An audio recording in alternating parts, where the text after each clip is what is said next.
Sitting in the aisles, you guys are going to have to find another spot or maybe stand on the side. I'm terribly sorry, but we need to have the aisles open in case of emergency.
They gave me a little glass here anyway.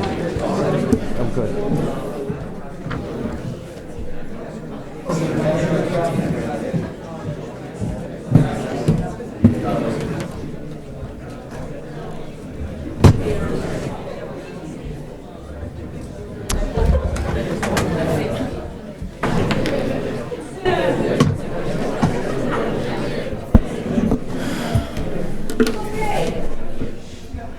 Good evening. Welcome, everybody, to the 2016 debate sponsored by the League of Women Voters of Larchmont and Mamaroneck. Is this on? The green light is on. Here, can you hear me now? That's better, huh? Okay. Anyway, welcome. My name is Alice Pernick. I'm co-president of the League of Women Voters of Larchmont and Mamaroneck. Our mission is to encourage the informed and active participation of people in our government at all levels. The League of Women Voters is nonpartisan. We neither support nor oppose any of the candidates. Tonight, there will be a question and answer period for a candidate who is running unopposed, followed by debates for 2 contested races. All the candidates received the agenda, rules, and format. The order in which they will speak has been determined by lot. The first 2 or 3 questions in each debate will be from the League of Women Voters. After that, candidates will answer questions that may have been submitted by audience members. If you wish to submit a question, please write your name and the question on our form that they've been going around the room, and you can find a league member who's got a form if you're looking for one. and then you can give it back to the league member. Unfortunately, we may not have time to read every question submitted by audience members. We'll try to do as much as we can. Multiple questions about the same or similar topics will be grouped together, and the league will select one that most clearly presents the issue. If we have selected your question, you must be present at the time it is read, and the moderators will if the person is present in the room. There are many races on the ballot this year, so I urge voters to take their time, vote all up and down the ballot, turn the ballot over, read both sides. I'm going to take a moment to mention some of the other choices our local voters will see on their ballots. Of course, everybody knows about the presidential election. We also have a contested race for U.S. Congressional District 16 between Democratic incumbent Representative Elliot Engel and Derrickson Lawrence, who is running on the People's Choice ballot line. The league contacted both candidates and invited them to this debate. However, we were contacted by Representative Engel's office and told that he would not be able to appear at the debate. The reason given was that he was asked to extend his work on the national campaign. Federal regulations, as well as the league's high standards for candidate debates and our nonpartisan reputation, do not permit us to conduct what's known as an empty chair debate in which only one candidate is present. However, both candidates have agreed to submit statements that will be read by our moderators tonight, directly after the New York State Senate candidates debate. Statewide, we have a contested race for United States Senate. Local voters will also choose a new Westchester County District Attorney, and I want to let you know there will be a debate between those candidates tomorrow evening at 7 p.m. at the Chappaqua Library Theater, sponsored by the League of Women Voters of Westchester and of Newcastle. Judge Daniel Gallagher will be running unopposed for re-election as the Village of Mamaroneck Justice. And Village of Mamaroneck residents may also be called upon to vote yes or no to two propositions. I have them here. The first one, oh, sorry, that's the second one. The first one reads, shall there be approved and adopted, let's see, I'm not going to read the entire thing, it's very lengthy. But you should read it on your ballot. Essentially, it transfers to the full Board of Trustees from the, currently the mayor has this authority now. The authority will be transferred to the full Board of Trustees to appoint the village attorney and fill vacancies in that position. The second proposition, somewhat similar, transfers authority to the full Board of Trustees from just the mayor to appoint members of the Zoning Board of Appeals and the Planning Board. So again, I urge you to read both sides of your ballot. However, I need to mention that there's been a legal challenge to these propositions. And there's going to be a court hearing, which is scheduled for Thursday, to determine whether they are going to actually appear on the ballot. So we don't know that at this time. Election day is going to be on Tuesday, November 8th. Polls are open from 6 till 9 p.m., 6 a.m. till 9 p.m. You can find information at www.vote411.org for the location of polling places, a list of all the races that will appear on your ballot, and other election information. And all you have to do is enter your zip code. With all of these decisions to make, these debates are provided by the League of Women Voters as a vital public service because we want you to vote with confidence on the issues. We're a small local league.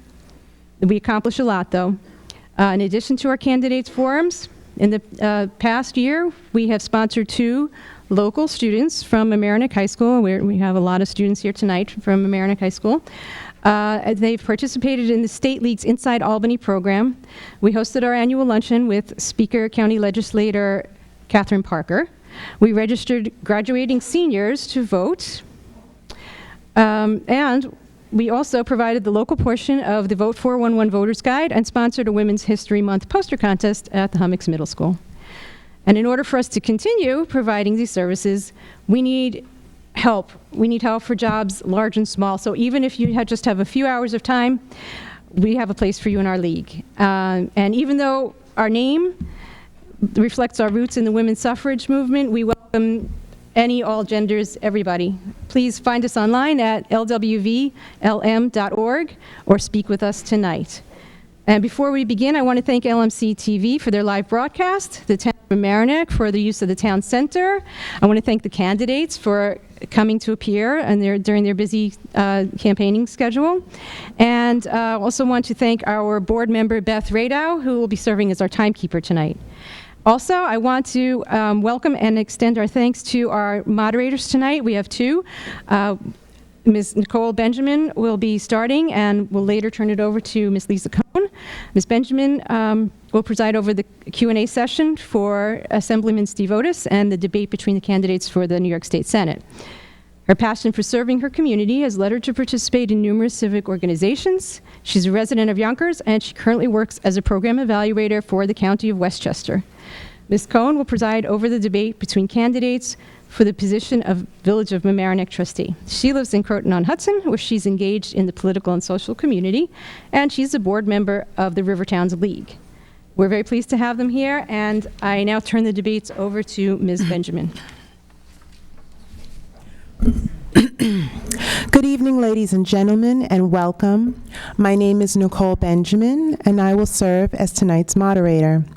The League of Women Voters is pleased to sponsor tonight's candidate debate, presenting candidates for New York State Assembly, Assembly District 91, Assemblyman Steve Otis, New York State Senate, 37th Senatorial District, Senator George Latimer and Julie Killian.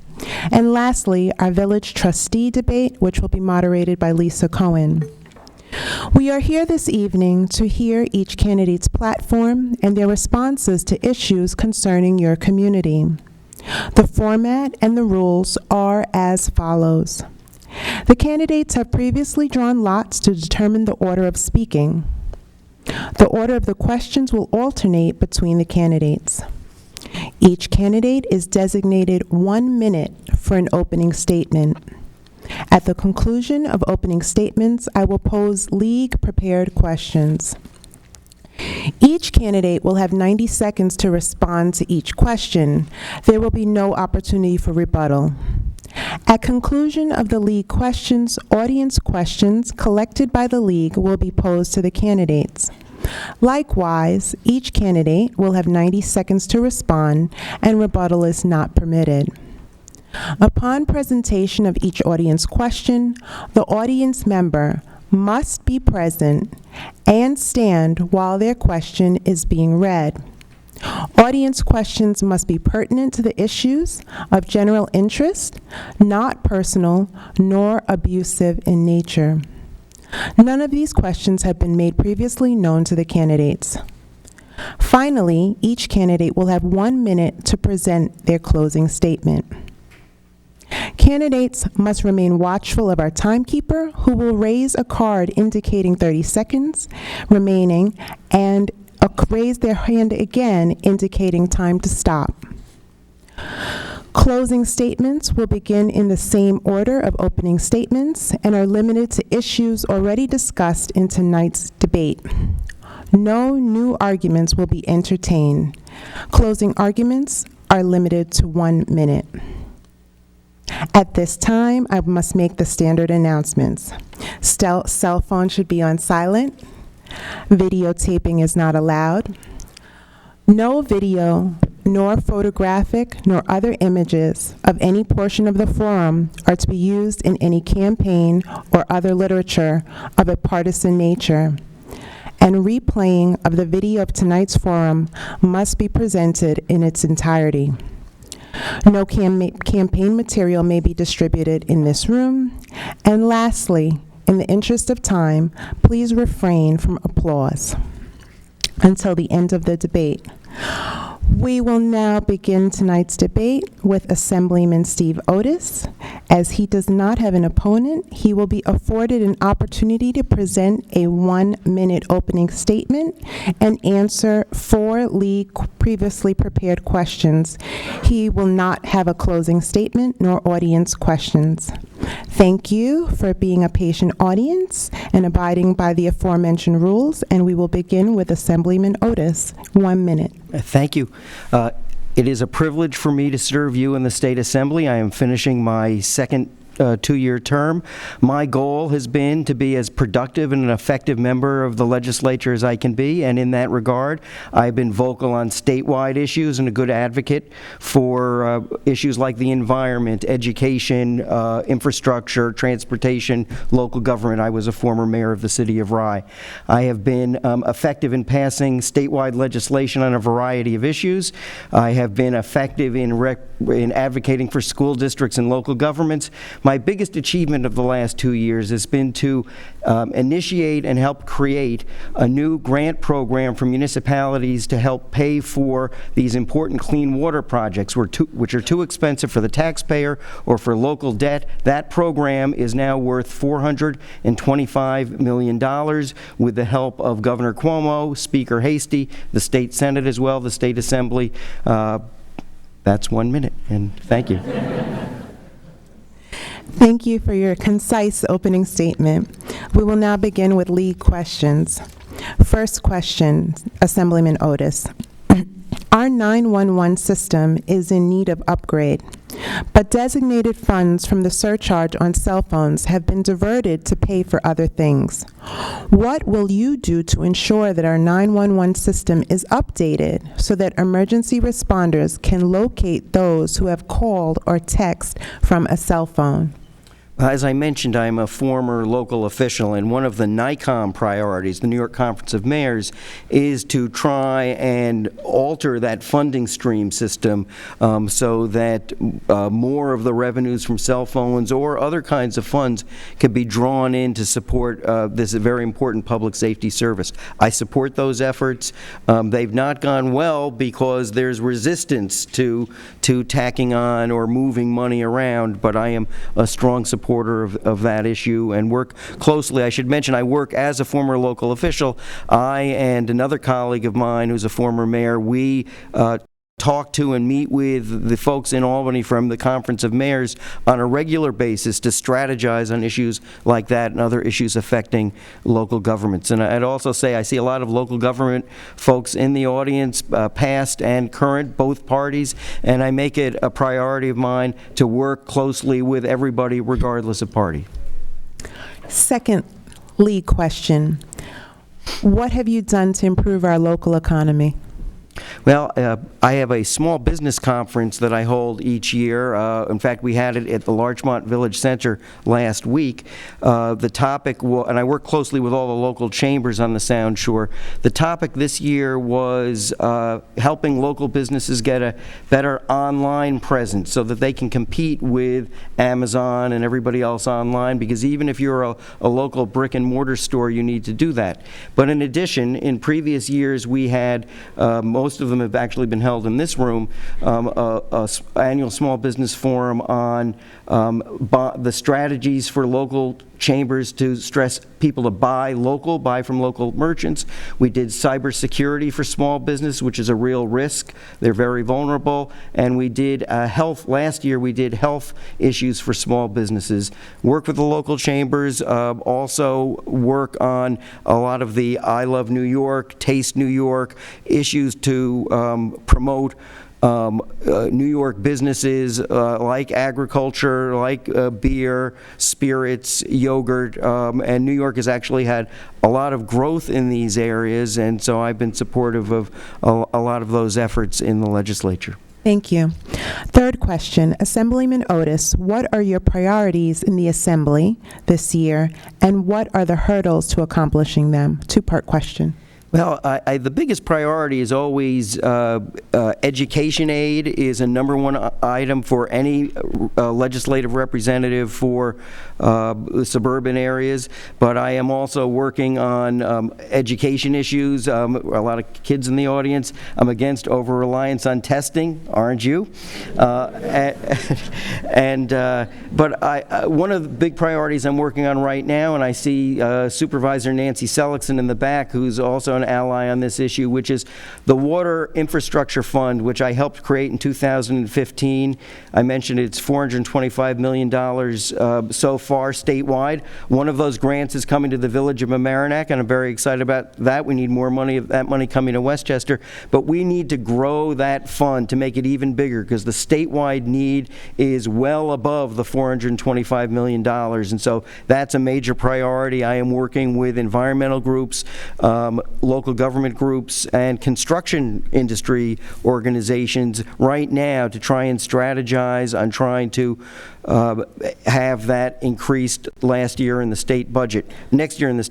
Last year, the original proposal, we had $200 million allocated over 3 years in 2015. We went to the governor and asked him to increase it in 2016. He did. We added another $100 million in the 2016 budget, and we need more money, and it is all tax relief, because that's money that would be paid for at the local level. Instead, it's going to be paid for by these state grants.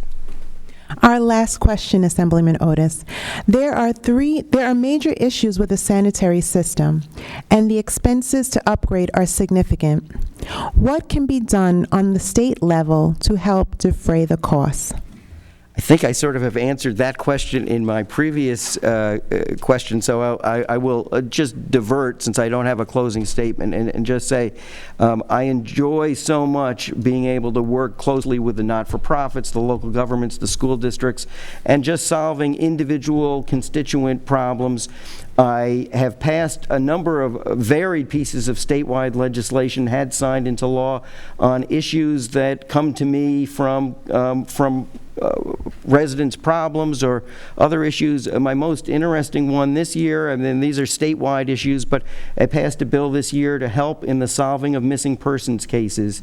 There is a federal database that is supposed to help solve missing person cases, especially in the case of unidentified remains that are found, and I passed a bill this year, signed into law, to require all medical examiners and coroners to submit that information to this federal database. The bill was signed in July, and in August, a missing person who had been missing since January in Erie County, his body was found but not identified in April, and because of the legislation I passed, we have some closure for a family, and we have a missing person case closed.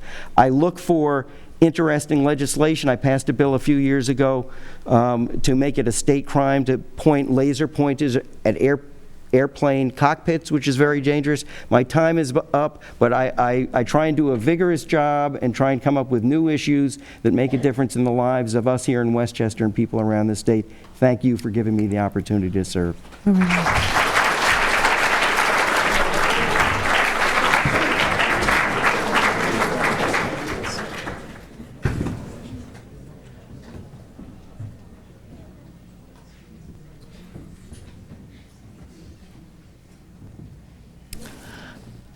At this time, we'd like to call forward our next candidates for the 37th Senatorial District. Senator Latimer and Ms. Killian.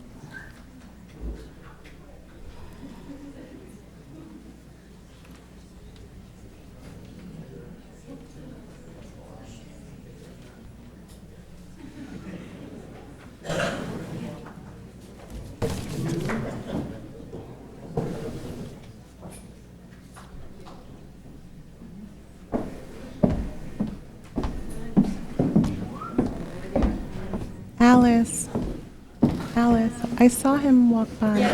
Oh, okay.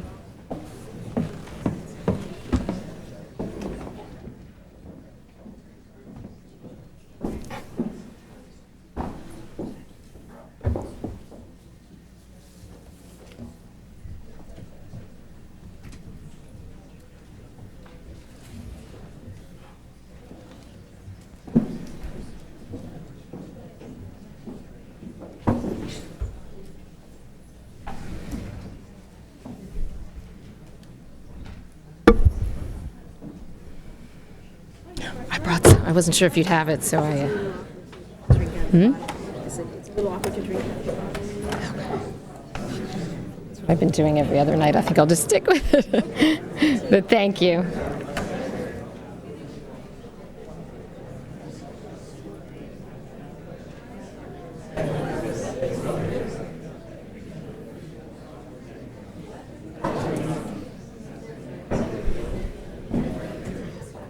Yeah, audience questions or league, both. And you read.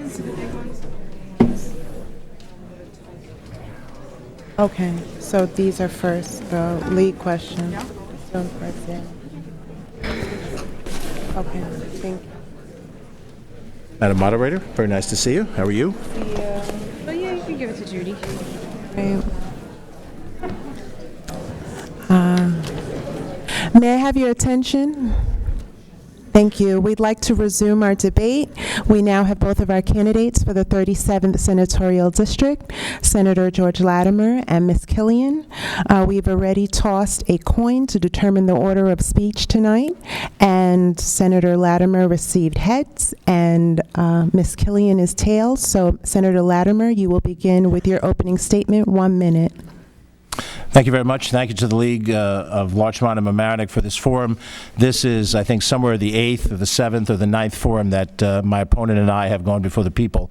I don't know if it rises to the level of Lincoln and Douglas, but it's certainly an effort for you to see us side by side and make a decision about who best would represent this district for the next 2 years. The race is one part about the past and one part about the future. Over the course of this discussion tonight, I'm looking forward to talking about what the future represents. And the future represents what we do about cleaning up Albany, what we do about protecting our environment, what we do about our education policies and process, and also what we do about property taxes. And there are many people in this audience, to use the reverse of what Bill Clinton said at the Democratic Convention, that have many more tomorrows than have yesterdays. I have more yesterdays than tomorrows. But the decisions we make tonight is not just about whether you win an election for 2 years. It's, do you put the right policies in place for the years to come so that we've protected our future generations? Thank you, Senator Latimer. Ms. Killian? Thank you, League of Women Voters, and thank you all for coming tonight, especially the kids. I'm running for state senate because New York government doesn't work. It's corrupt, it's inefficient, and it's taxing families out of our state. I'm a regular citizen, an active mother of 5 who's been involved in my community for 25 years. For the last 4 years, I've had the privilege of being a local councilwoman, a public servant. I contrast that with career politicians who rule New York and care most about keeping themselves in office.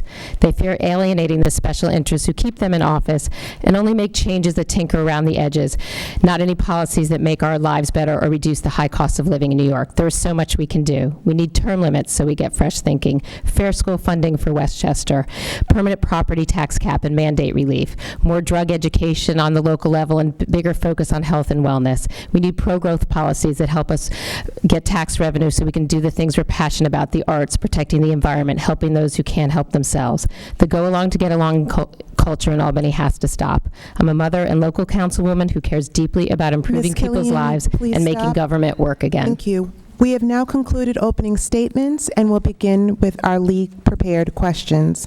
Our first question, Senator Latimer. Lead in our drinking water has become a large problem. What is the state's responsibility to help this issue? Well, the state's responsibility is primary. It's our responsibility to ensure proper public health across the state. That is a responsibility that's shared with the county government and the county Department of Health. But the state's responsibility is more than just to test to make sure that things are well or not, is to aid in the cost of the remediation that's necessary. Any person that goes to a drinking well in any school has to be sure that the water is clean. And if we determine that it's not clean, and that means that there's going to be significant replacement of pipes, I don't believe that should fall fully on the back of the local property taxpayers. Your local governments and your school districts are under a tax cap. They're limited in what they can do.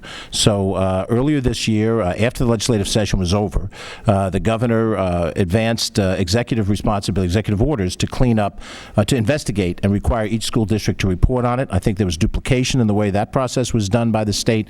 But the bottom line is, when we see the bill of particulars, what has to be fixed in community after community, then the state is going to have to be a partner in the capital projects to clean that up. So when you go inside a school and you turn on drinking water, that you assure that you have reliably clean water. Councilwoman Killian? Keeping our citizens safe is one of the most important things that our government does, and certainly protecting our kids is essential. And I was horrified to learn when these stories came out about lead in our water that the state had covered it up for a while because they had averaged the results. And the average of the results was below what was considered dangerous. So I'm happy now that it has all come out and the state is doing something about it, but we certainly, and I agree with Mr. Latimer, absolutely we cannot force, put more Band-Aids on our local communities. This needs to be fixed right away and done at the state level. Councilwoman Killian, what can you, as state senator, do to reduce our property tax burden? First and foremost, I would get fair school funding for Westchester. Westchester is discriminated against by Albany, and the first way that that is done is by the regional cost index, which is out of whack. We have a cost index that's 1.314 for Kingston, Poughkeepsie, and not the White Plains, New York. It was changed 10 years ago. One of the first things I'll do in Albany is demand that it be changed back. It takes money literally out of our pockets, goes into New York City and Long Island, and certainly stop the unfunded mandates from coming down to our school districts. The property tax cap has gone a long way towards helping us keep our property taxes lower. The property tax cap is important because it makes our school districts and our local municipalities be responsible for all the costs, look at every dollar, and explain every dollar. And so I would say those first two things, and also reducing, there's two laws that I would get rid of, the scaffold law and the Wicks law, which would save New York billions of dollars and definitely reduce our property taxes. I'll explain them. Oh, I have more time? Oh, great. Scaffold law costs New Yorkers $1.4 billion a year. It's an unnecessary law. It's related to elevation-related injuries on construction sites. Tappan Zee Bridge costs $200 to $400 million a year just because of that. So we could take that money, use it to improve our infrastructure, and also the Wicks law, 20 to 30% increased costs on our public projects, both school district projects, local municipal projects, 20 to 30% higher because of the Wicks law. We need to stop that. It raises Senator our property Latimer? taxes. The issue of unfunded mandates is the core of how we lower property taxes. And an unfunded mandate, just to speak in the vernacular, is I make you do something that costs money and I don't give you money to do it. It's really that simple. The biggest unfunded mandate is in county government, where the state is, and it's the only state in the nation that does this. It requires county government to pay for in the vicinity of 25% of the cost of Medicaid. And Medicaid is a hugely expensive program. It's health care for the indigent, and it also includes long-term health care for those people who have reached an age in their life where they have used up all their assets, but they still need health assistance, and Medicaid provides that. That unfunded mandate, if it were taken back by the state, it'd probably have to be phased over a couple of years because you couldn't do it in one shot, could represent as much as a third of the reduction in the amount of county property taxes you pay. So if you pay $20,000 a year, you probably pay about $5,000 to the county, roughly $4,000 to the town village combination, and it would be a reduction on that $5,000 in that sample that I've given you. I think another terrible unfunded mandate is the standardized testing that have come out of the changes the way we've done education. I think we've gone down the wrong road. I've said so. I'm the most outspoken Democrat in the legislature on this issue. I've argued with John King, who is now the federal head of education when he was the state education. We don't need mandatory testing in grade 3, 4, 5, 6, 7, 8. It's overkill. You have teachers teaching to a test instead of teaching to have their children learn. And in addition, it costs the school district a heck of a lot more money to do that program. I'll elaborate more in the future. Senator Latimer, what components of ethics reform do you support in the state legislature? Well, I think the most important thing on ethics reform is to go after the real problem that exists. My opponent will talk about term limits. I support term limits. A reasonable 12-year term limit bill is fine with me. But that's not the main way you get at this. You get at this by going after the centralization of power that exists with the leaders in both houses. Both parties had concentrated too much power in too few hands, and that's why you have leaders in both houses with too much power that have abused it. The second piece of this is you have to go after the money side of it. There's both public money, which is money that the leader alone can distribute if you're a good little senator, or withhold if you're a bad little senator and you don't do what you're told. That along with campaign finance reform, is absolutely necessary. And when you have major interests, and of the left or the right, any corporate interest, any major union interest, when you have that much money flow through campaigns, you can also use it to reward and punish. The third element of this is hyper-partisanship. Now, I'm going to talk in terms of partisanship tonight, not because I advocate it, but because I'm going to tell you the truth. I'm not going to sit here and lie to you about how everything is working wonderfully well.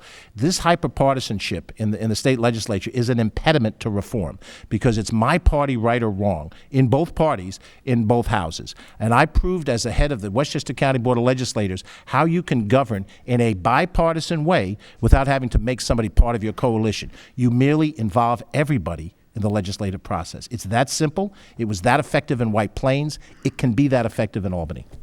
Councilwoman Killian. We need term limits.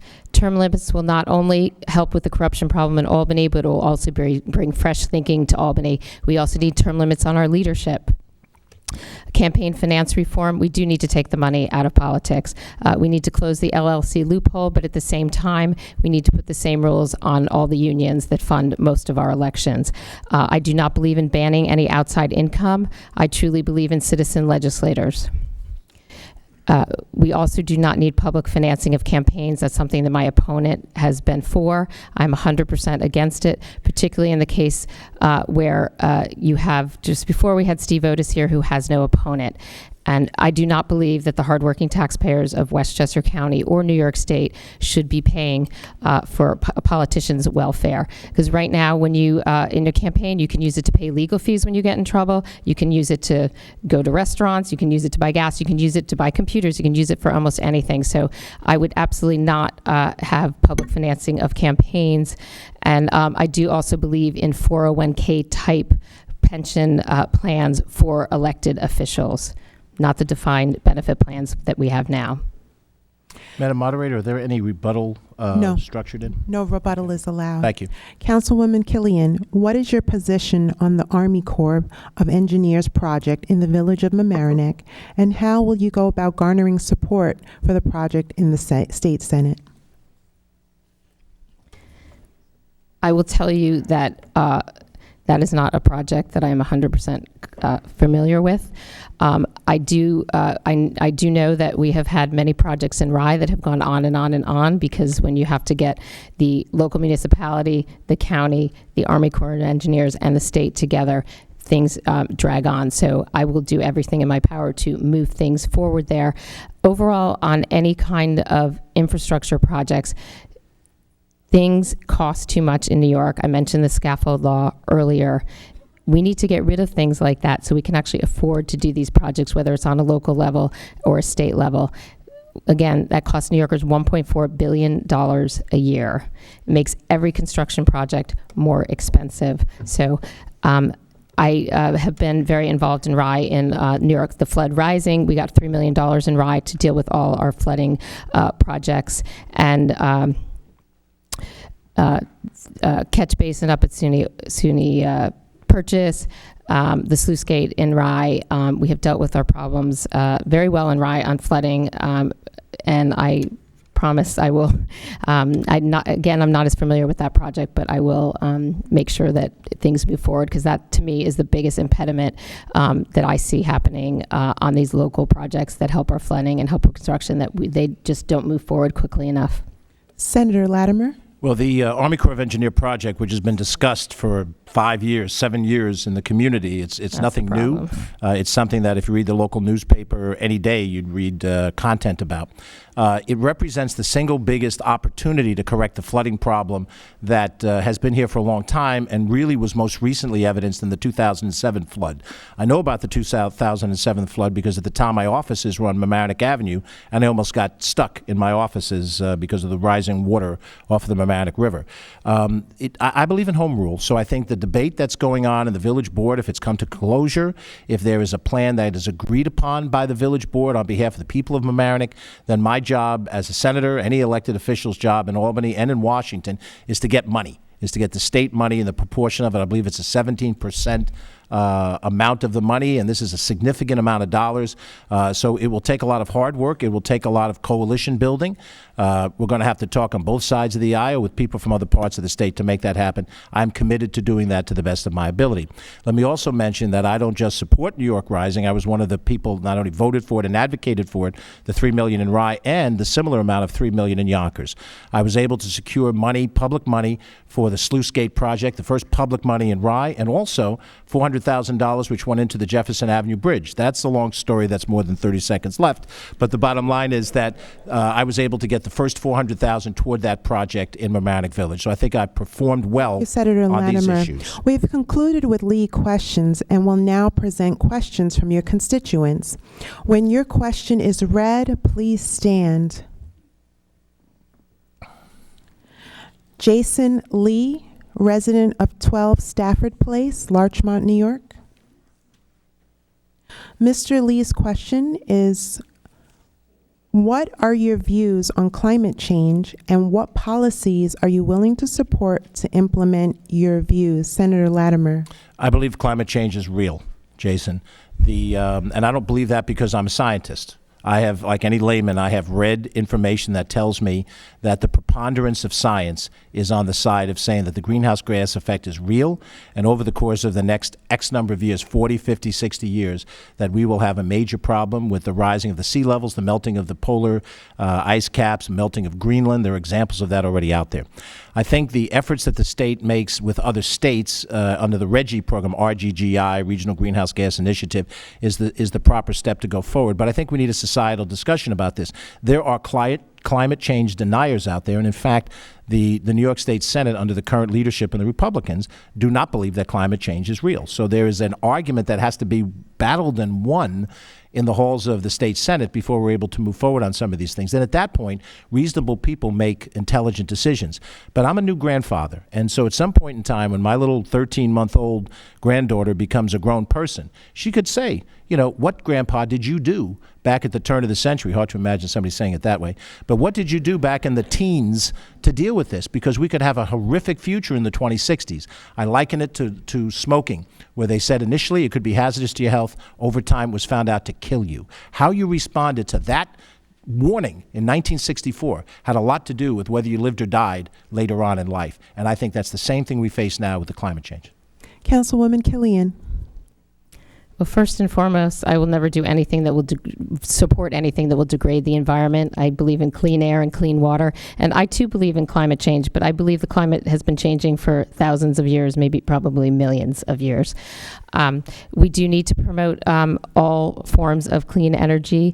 One of the renewable energy, but one of the issues we have is we can create all that we want, but we need more transmission lines that will actually bring the energy down here to Westchester.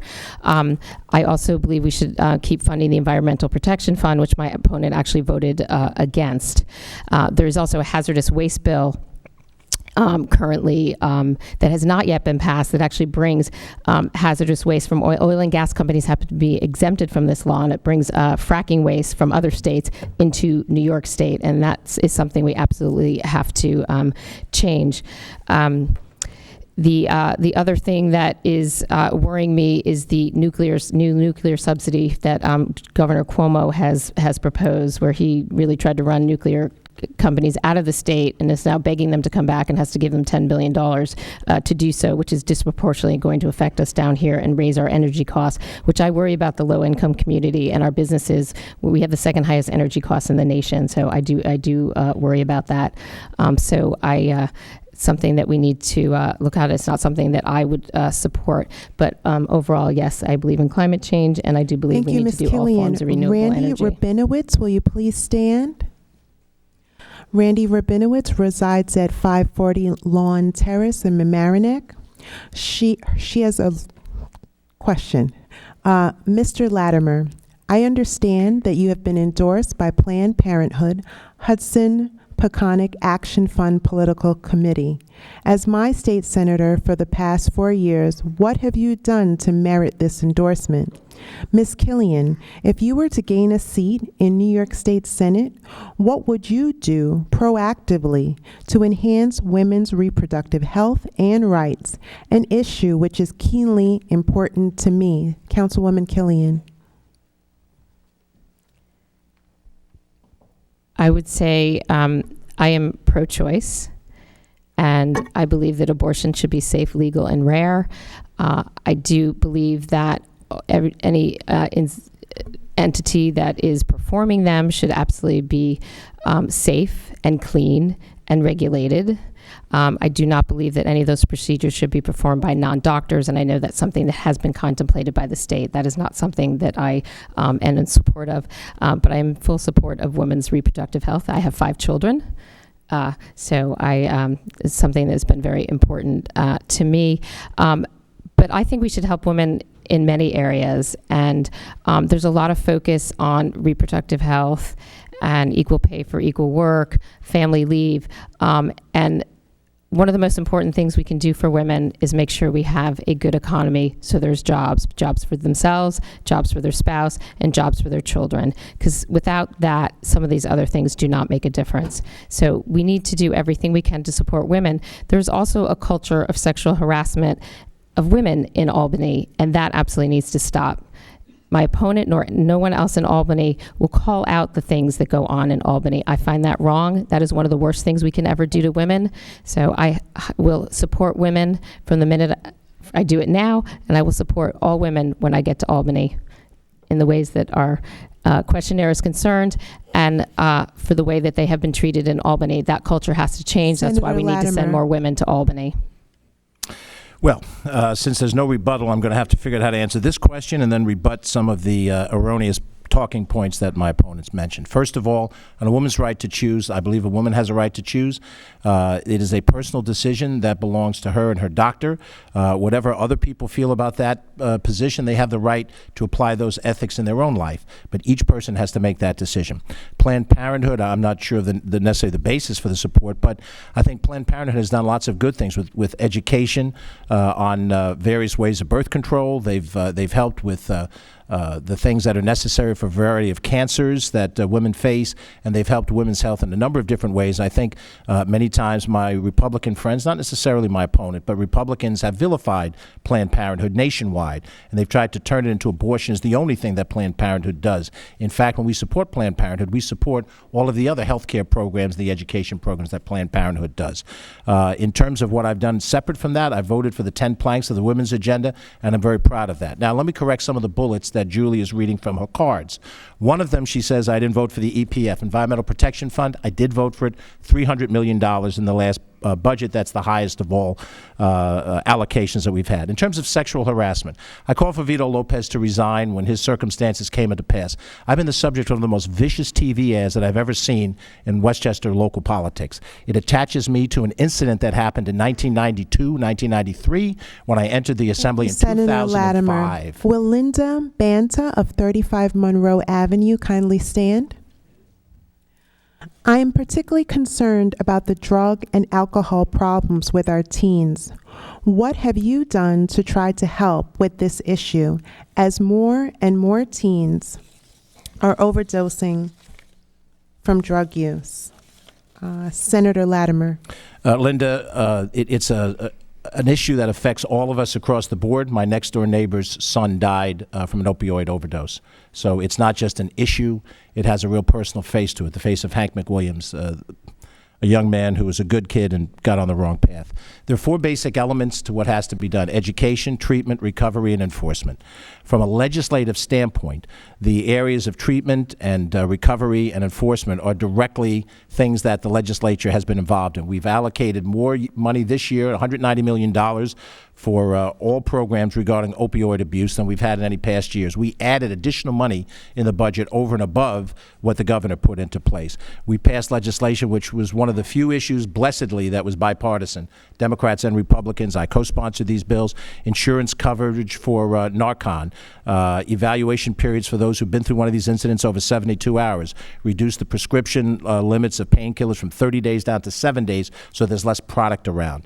I have complimented my opponent on her work on education, and she has done a good job in Rye as part of a group called Rye Act, which she and Nancy Pasquale have done. And here in Larchmont and Mamaroneck, you have the Radar Organization and other initiatives going on for education.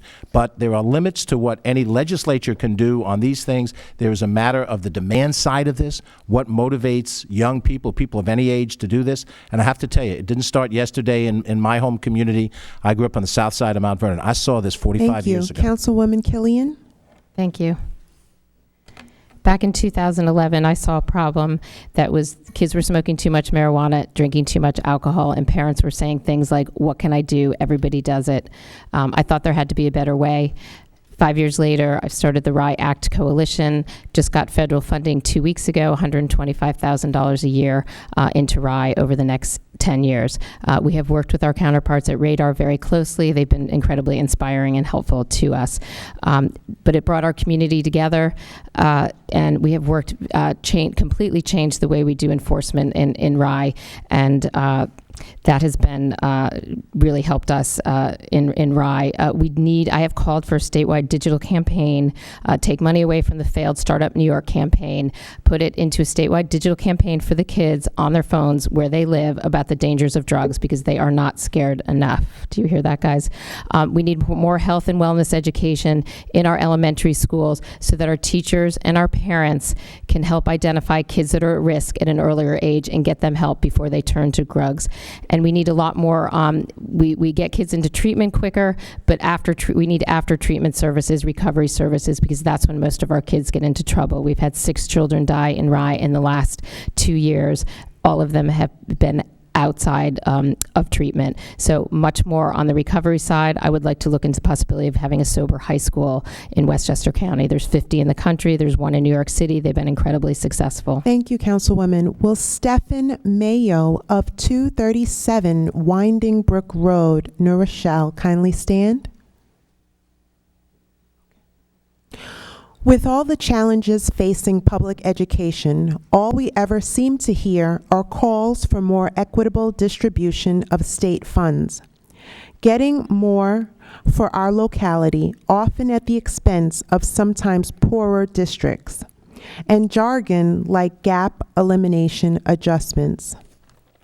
Is there anything you, either candidate, would advocate to expand the supply of education through charter school expansion, encouragement of homeschooling, parochial yeshiva, and/or private school vouchers, or other reforms? Ms. Killian.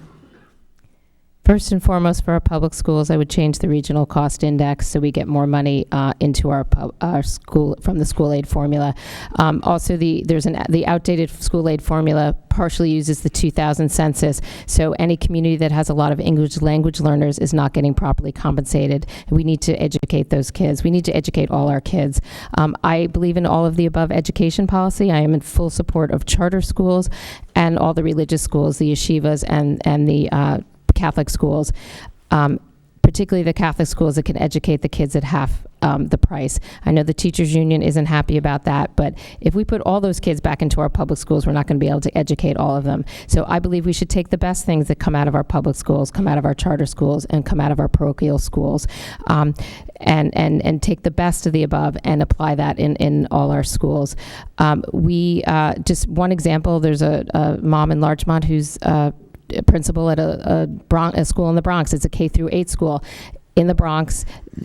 School results are not great. Her particular school, off the charts. The kids do amazing. And the one reason is because it's a K-8 school. It means you can't come in 4th grade. You start in K, you end in 8. Great outcomes. That's a great public school. We should look at more things like that. And I believe in the education tax credit. It has not been able to be passed by the Assembly. Democrats in Albany do not want it. I believe it's something that will help our private schools get more funding, not at the detriment to the public schools. Senator Latimer? Well, Steve, we've had $24 billion this year in state aid to education. That's the highest number we've ever had in New York State, and I suspect that number is going to go higher. How the governor puts the budget together year over year is very difficult. I'd say, aside from the regional cost factor, which Amy Paulin has taken leadership on for many, many years, and when I was in the Assembly, I and others joined her in that call, which Julie refers to tonight. The biggest problem I see is the political manipulation of the formula. When you have powerful legislators, they make sure that more money goes to where they're from. The state Senate has been run by a Long Island coalition for quite a while, and Long Island gets what they call their shares, their percentage of money, and that is regardless of the need of the district. So we're not looking at a Mamaroneck and a Mount Vernon and trying to make some sort of reasonable, rational situation. We're making sure that Long Island gets taken care of first in the Senate, and I would change that. I do support the education tax credit. It is not supported by NYSET. I have been endorsed by NYSET, which tells you that I don't have to be in lockstep with any particular political issue. But overall, I've been a big supporter of public education. You have the capacity for additional charter schools right now outside of New York City. There's plenty of space in the cap, but charter schools haven't materialized out here because you have excellent local public education. I'm very proud of the Mamaroneck District, the Rhinebeck District, Harrison, Blindbrook, Bedford, Byram Hills. All of those districts produce high-quality results. Some of them are sitting right in front of us today. But the reality there is that it's more about the financial problems than anything else. Will Valerie O'Keefe kindly stand? Valerie O'Keefe of 2 Washington Square, Larchmont, asks, New York State infrastructure is in very bad condition. What can you do to fix it? Senator Latimer? Well, Valerie, as you know, having been town supervisor, I've been an advocate for more money for direct aid to municipalities. I've gone to bat for Mamaroneck Town during your tenure and your successor's tenure, Nancy Seligson, for more direct aid, which you would then be able to allocate. I've advocated for additional CHIPS money. I hate to throw these acronyms around, but this is the substance of the job. We can talk in symbolism and sound bites, but this is the guts of what it is a senator ought to know. So additional money for CHIPS is important. I believe we need to investigate whether or not we need an infrastructure bond issue in the state of New York. Now, you have to be sure where we are in our bonded indebtedness. You have to look at what the impacts would be in the budget. I would not rush to do it, but I would analyze it now, because since the local governments do not have an exemption under the tax cap, it's almost impossible for villages and towns to take on the challenges they have for infrastructure and stay within the cap and not exceed the cap. So if we want the cap to have validity, then the state is going to have to find additional pool of money. It will come from when we bond. It's something you do over the course of time. But it's the same way that you do if you're going to add on something to your house.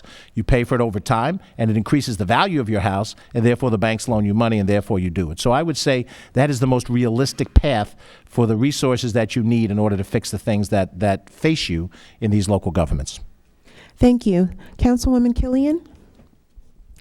I'm going to sound a little bit like a broken record, but I will bring up the scaffold law again. Scaffold law, Wicks law are two of the things that make construction more expensive in New York. Scaffold law, again, $1.4 billion a year it costs New Yorkers. We are the last state in the union to have this law. It's an anachronism from the 1800s. The last state that got rid of it was Chicago. Proponents of the scaffold law say that it will make construction sites less safe when we get rid of it. But in Chicago, the construction accidents went down. So we need to get rid of it. It makes insurance more expensive in New York. There's a reason it's hard to get insurance in New York because of this law. So let's go up against the trial lawyers and get rid of it. Wicks law also is specifically for public construction projects. It makes them 20 to 30% more expensive because you are not allowed to hire a general contractor. It was created because of corruption. So there's plenty of corruption going on out there. So we should just get rid of the Wicks law and make our infrastructure projects less expensive. I also agree with the CHIPS money as a local elected official. CHIPS money is a couple years was the only money we had to fix our roads out there. So I am full support. I would increase the CHIP monies to our local municipalities. The roads in Mamaroneck are a lot better than the roads in Rye. We haven't done such a good job in Rye, but we definitely need more specifically for our roads, which are some of the worst in the state. Thank you. We now have our last constituent question. Will Sam Mullen of 637 Fairway Avenue kindly stand? Mr. Mullen asks, both of you aim to reform Albany. George, you helped sponsor a bill to close the LLC tax loophole.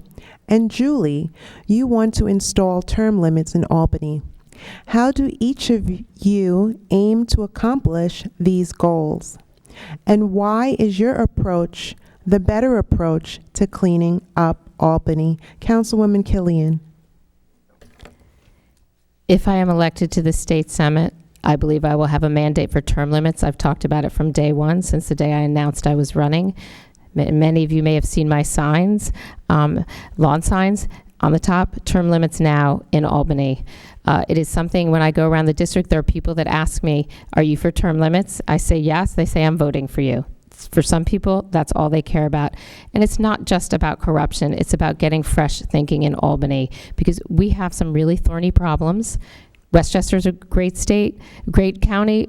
New York is an amazing state, but we have some problems, and people are leaving here. More people leave New York than any other state in the nation. So I believe I will have a mandate when I get to Albany, and if the legislators will not do a vote on it, you have to have 2 consecutive votes of the legislature, then it goes to public referendum. The public referendum will not be a problem. It's getting 2 consecutive votes of the legislator.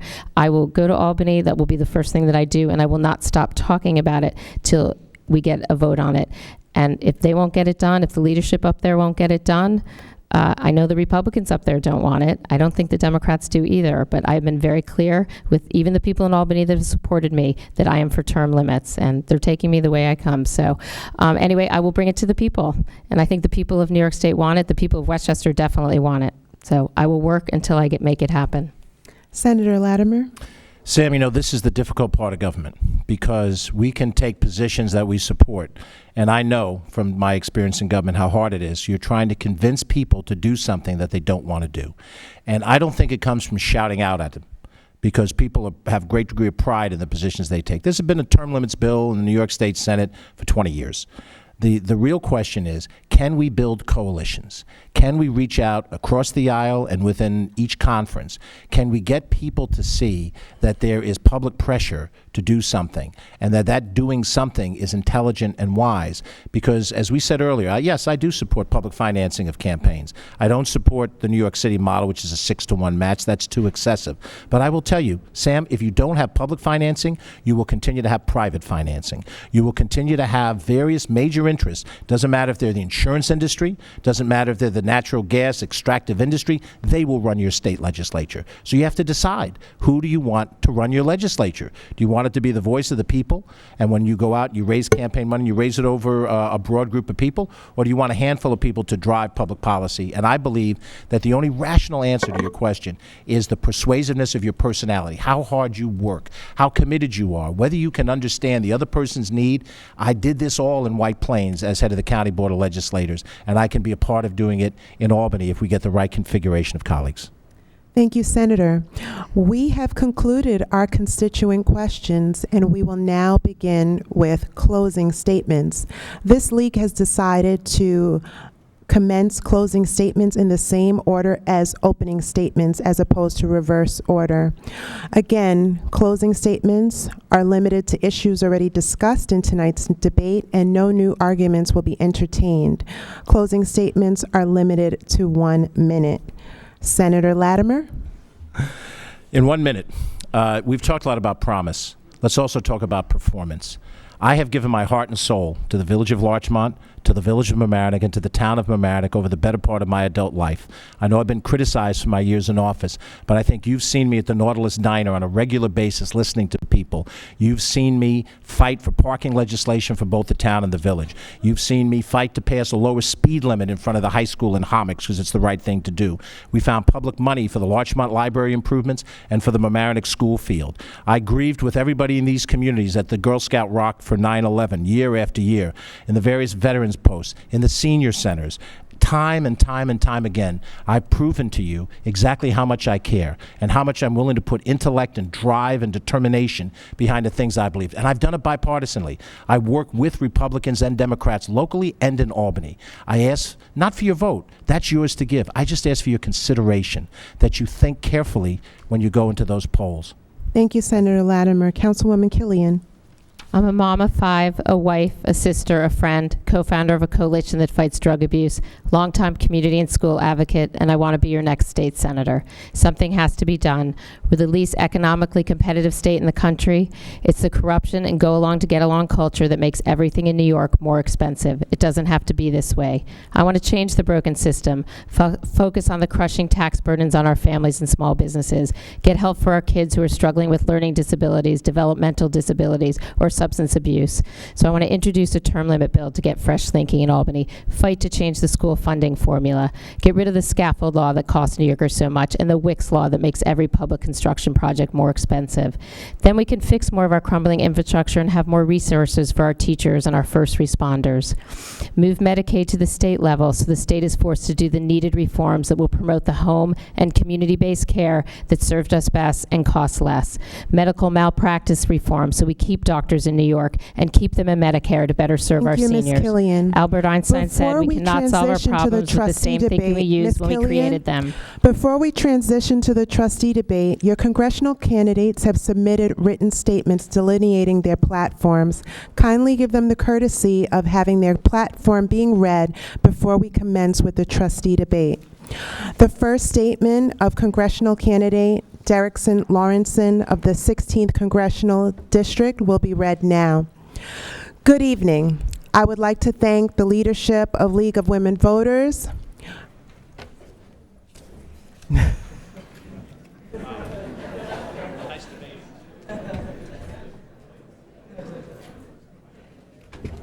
right, thank you. Thank you. I'll just wait. Okay.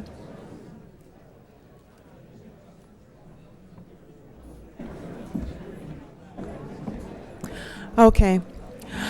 Good evening. I would like to thank the leadership of League of Women Voters for hosting this forum and for allowing my statement to be read. Of course, the voters deserve better, a contest of ideas at a time when our nation is at a crossroad and our political system is in crisis.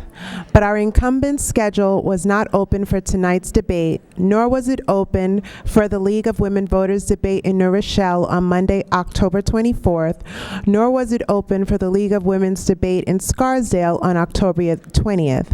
What are the odds of that? The reason the incumbent does not want to debate is because he cannot defend his record of inaction and undeserving the voters of the 16th Congressional District. For example, the 16th Congressional District is home to one of the worst train derailments in the Northeast region, Spuyten-Duyvil, December 2013. 4 dead, 60 injured. Yet the representative of the 17th Congressional District, Nita Lowey, was able to bag in excess of $5 million in grant funds for anti-derailment technology, and the 16th Congressional District, zero. Let me repeat, $0. What's wrong with this picture? I believe the incumbent is asleep at the switch. The increase of rail accidents of late should be cause for concern. Lives are at stake, and our commuters in Larchmont, Rye, Mamaroneck, New Rochelle, Yonkers, and Mount Vernon deserve better. I will fight for our fair share of funds and will hold the MTA accountable if elected. Vote 6I on November 8th for Derrickson K. Lawrence for Congress. We can win this election. Yes, there are 2 Democrats on the ballot on November 8th. One is a 28-year incumbent who is doing just enough to keep the voters of this district complacent. The other Democrat is running as an independent, building coalitions and bridging the divide. The truth is, regardless of which candidate wins the presidential election, one thing is more certain: more gridlock. Derrickson K. Lawrence has already begun solving problems in the district and bridging the divide. His broad appeal has garnered endorsements from both sides of the aisle.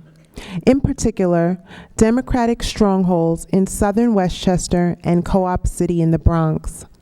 And he recently received county-wide Republican Party endorsements in Westchester and the Bronx counties. That's what's needed to be effective in a gridlocked Congress. On the foreign policy issues, the stakes are too high with Russia to pursue an Iraq-style interventionist policy in Syria from the incumbent. The incumbent was also wrong on Afghanistan, wrong on Iraq, and wrong on Libya. This is why Lawrence was endorsed by Peace Action, a national PAC organization with 200,000 members, and its state affiliate, Peace Action New York State, over incumbent Engel.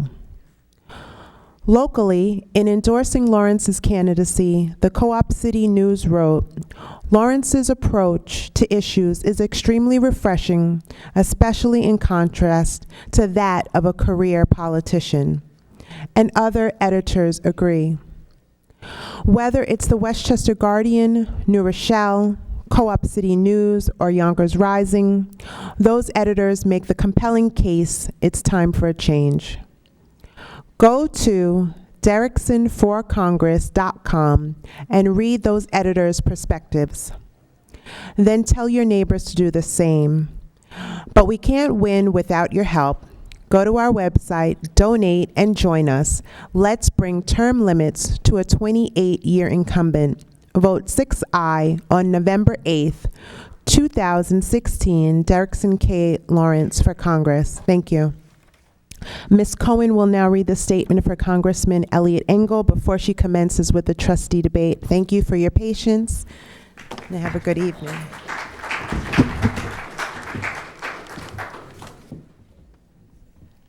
Thank you.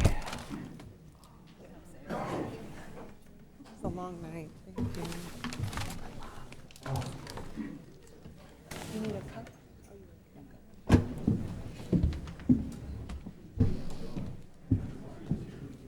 Hello, my name is Lisa Cohen,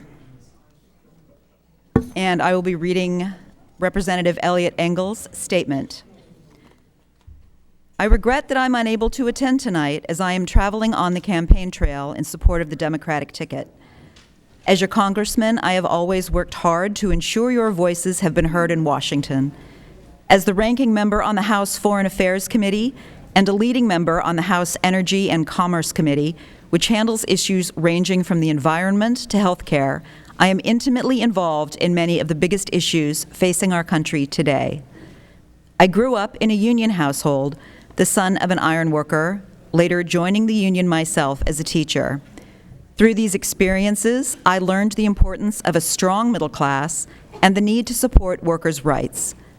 To grow our economy, we need to help our workers by raising the federal minimum wage and ensuring women receive equal pay for equal work.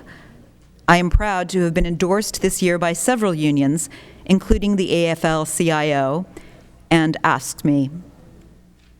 As a member of the House Gun Violence Prevention Task Force, I have worked hard to end the scourge of gun violence in our communities.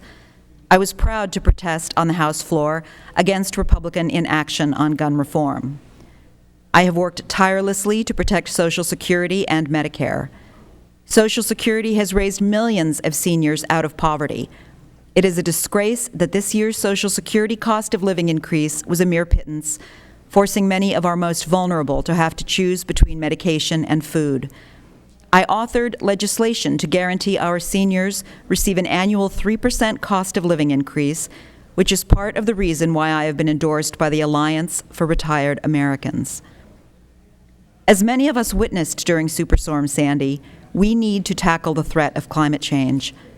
I fought with FEMA to ensure they opened a local office to assist residents with storm-related damage, and for my votes to protect our clean air and clean water, as well as my efforts to reduce harmful CO2 emissions. I have once again earned the endorsement of the New York League of Conservation Voters and the Sierra Club. Whether it be a woman's right to choose, civil rights, or education, I am very proud of my voting record. I have a 100% lifetime pro-choice record, a 100% rating from the Leadership Conference on Human and Civil Rights, 100% from the Hispanic Leadership Agenda, and 100% from the National Education Association. I have also received a 100% score from the Human Rights Campaign and was one of only 34 Congress members or senators this year to author legislation that became law breaking through the partisan gridlock to get things done. But what I am most proud of is the work my 3 district offices do for the community. Over the years, we have helped thousands of people with local issues and concerns. My staff is always here to help. No problem is too big or too small.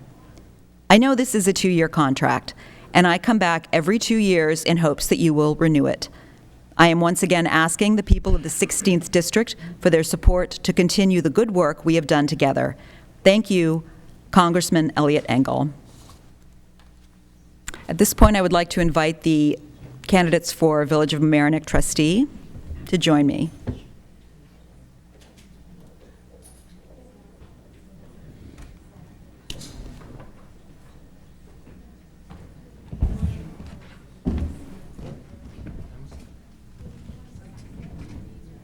If we have one party on one side. Thank you.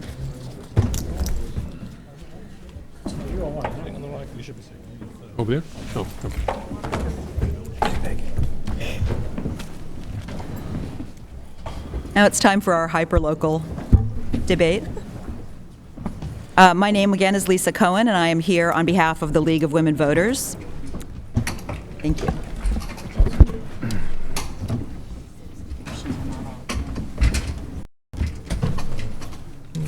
Got my little thingy out there. Oops. Which order do you prefer? 1, 2, 3, any particular way? No. I'll call on you when it's done. Hello. Doesn't matter. We are here this evening to hear these candidates' views on issues affecting your community, and it is important that we give each candidate the opportunity to make the best use of the time allotted. To that end, I would remind you to please refrain from applause during the program, as it will take up time allotted to hear from the speakers. These candidates have drawn lots for the order of speaking. Throughout the debate, I will rotate the order of candidate response. I would remind the candidates that no comments of a personal or abusive nature will be permitted. I would like to introduce the candidates for Village of Mamaroneck trustee. Running on the Republican and Conservative lines, Dennis Cuccinella. Running on the Republican and Conservative lines, Maria DeRose. And running on the Republican and Conservative lines, Malte Stockert. Running on the Democrat and Working Families lines, Leon Potok. Running on the Democratic and Working Families lines, Victor Tafour. Running on the Democratic line, Kevin Waite. Keith, wait. Keith, oh God. Thank you. We did have a coin toss to determine order of speakers with opening statements. The Democrats won the coin toss. Each candidate will now have up to 1 minute for an opening statement, and we will begin with Mr. Tafour. Good evening. Thanks to the League. Thank you all for coming, and for those watching on LMC-TV. My wife and I came to the village 12 years ago. What attracted us to Mamaroneck? Of course, the location and diversity. We were born and raised in Colombia, South America, and became U.S. citizens in 2014. We have one daughter. She's just turned 10, and she's a 5th grader. I am an environmental lawyer, and I also teach environmental law and policy at Bard College and Pace Law School. The year after our daughter was born, we were hit hard with flooding. The flooding Judge Latimer talked in 2007. So I started paying attention to flooding and local environmental issues. Fast forward to 2016, and the Army Corps of Engineers is proposed. The community is divided about it, for or against. That's not a constructive way to move this process forward. I decided to get involved further to addressing flooding and land use planning, traffic issues. I've been following these issues. I followed the comprehensive plan. I've also participated in the Citizens Advisory Group for the coastal program. I'm also very concerned with helping all residents to stay in the village. We need a village with economic vitality, but affordable and preserving its character. Thank you. Mr. Waite. Thank you. And thank you to the League of Women Voters. Thank you to LMC-TV for broadcasting this. I've lived in Mamaroneck for 18 years. My family and I can you hear me? Okay, thank you. Can you hear me now? Thank you. I came to Mamaroneck 18 years ago with my family from the UK. Lived first of all in Orienta and then subsequently now in Shore Acres. Both my boys went through the Mamaroneck school system out the other side through college and now work in Manhattan. I used to work for a major bank. I now work for myself as a private consultant.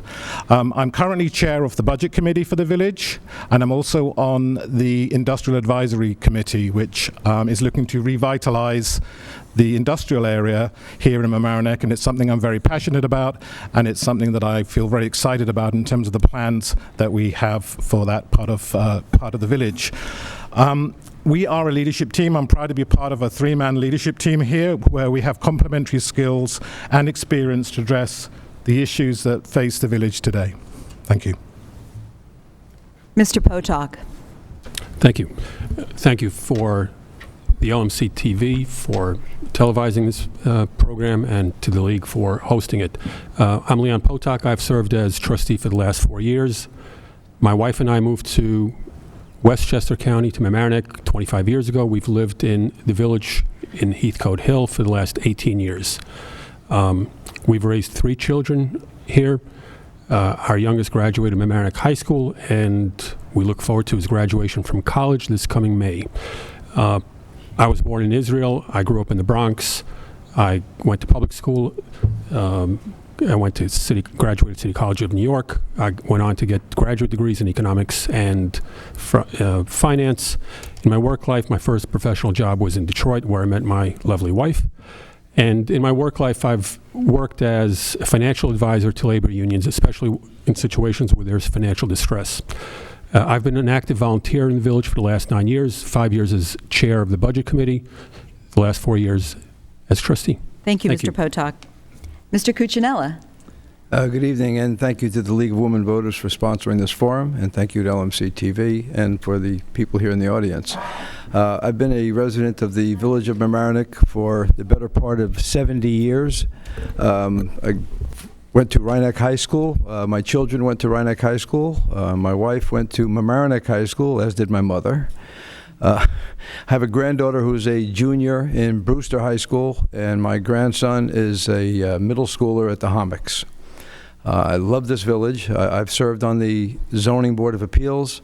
I've served on the Board of Architectural Review on and off since 1988.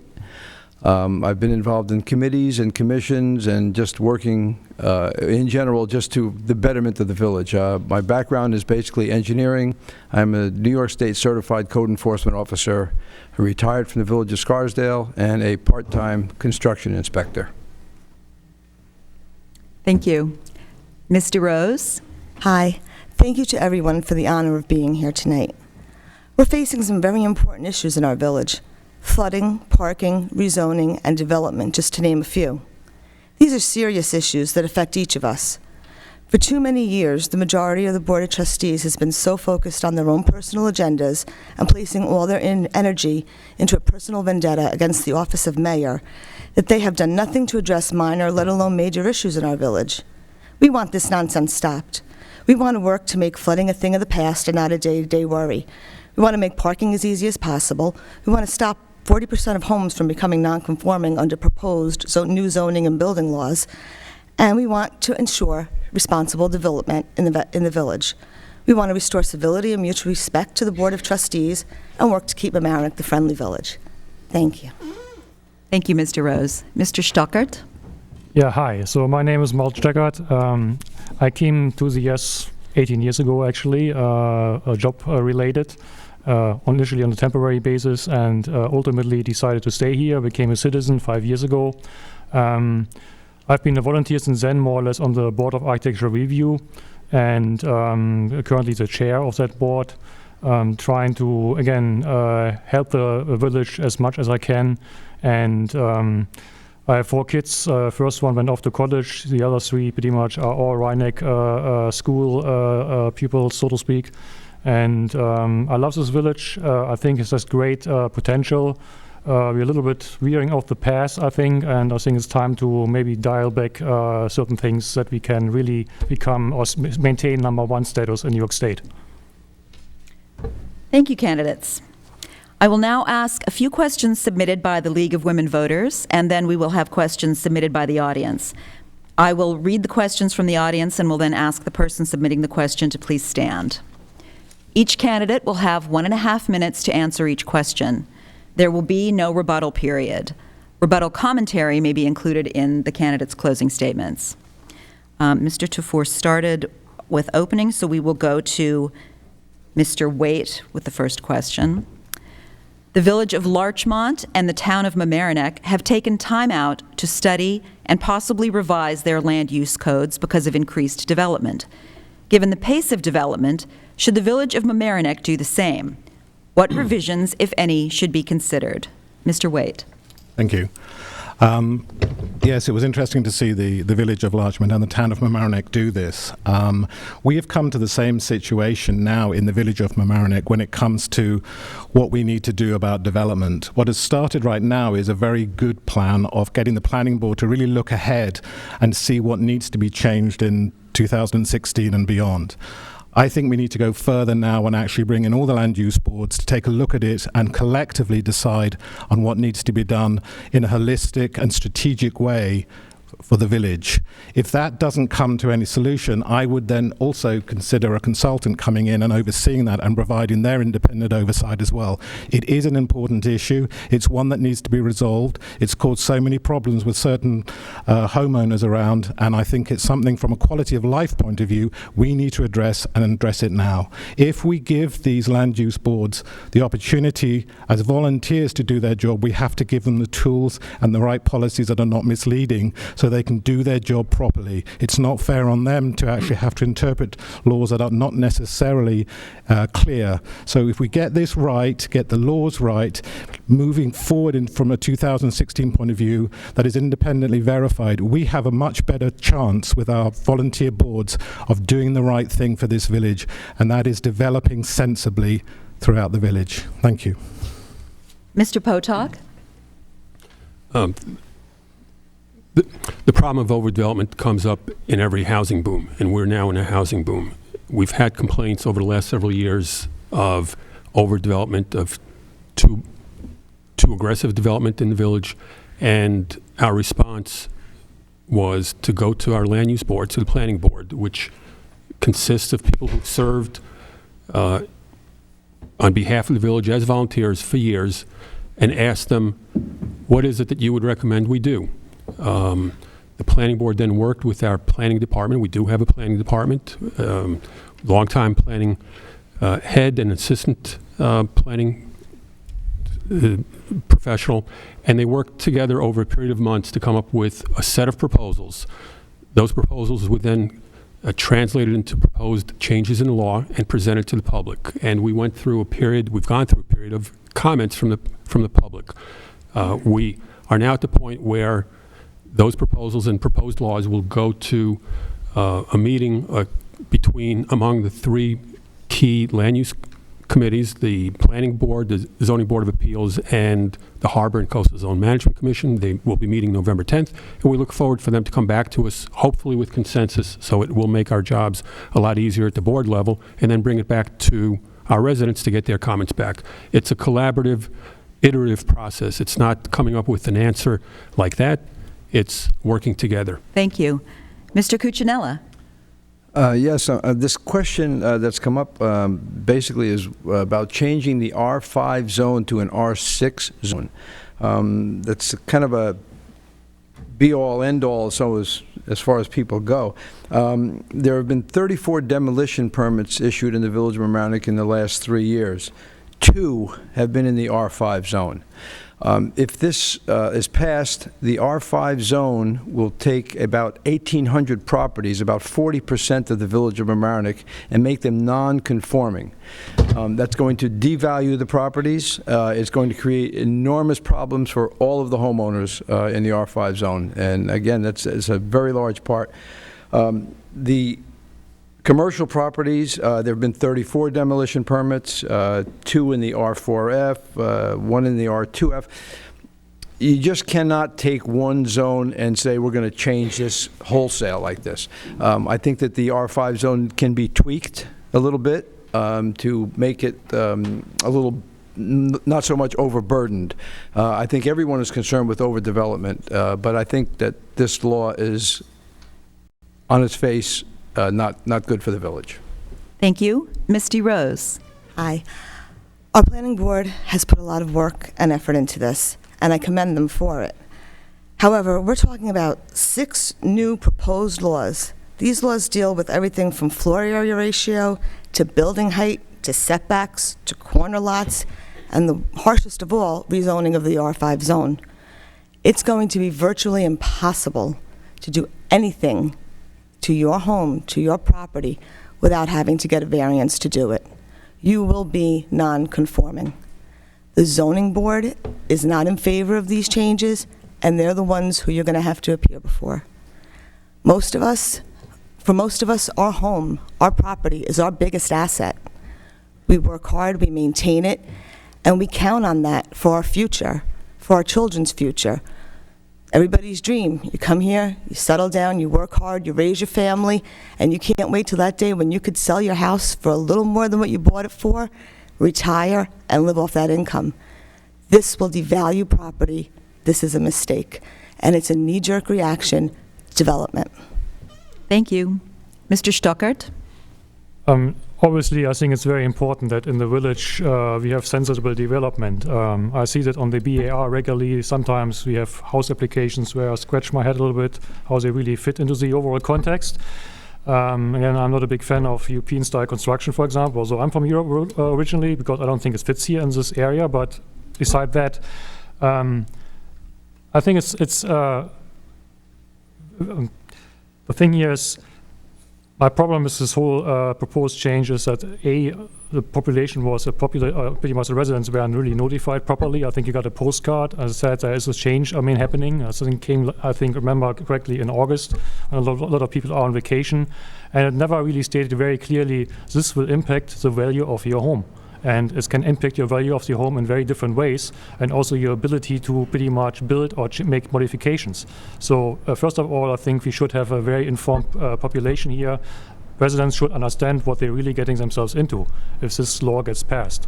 And I think there are better ways of doing this just based on a handful of lots in this village that can be subdivided. That's what triggers this whole law. There are better ways of more or less reducing potentially, size of buildings and other things without affecting too many people. Thank you. Mr. Tafour.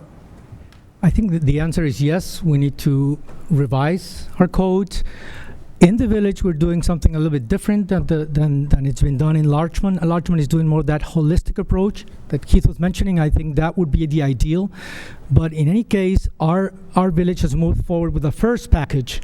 So I think what we need to do is finish off the work and maybe finish it off nicely in-house with the land use boards getting together and refining the issues, very important issues that have been raised by Mr. Krishnella and Mr. Rose.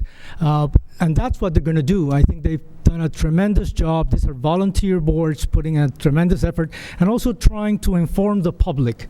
Now, on that issue, I think we can do much better. I went to the Board of Trustees on Monday and actually asked them to do something similar to what Larchmont is doing, is to have more of simple explanations, fact sheets of what's going to happen on those very important issues that affect our property, our values, and our daily lives.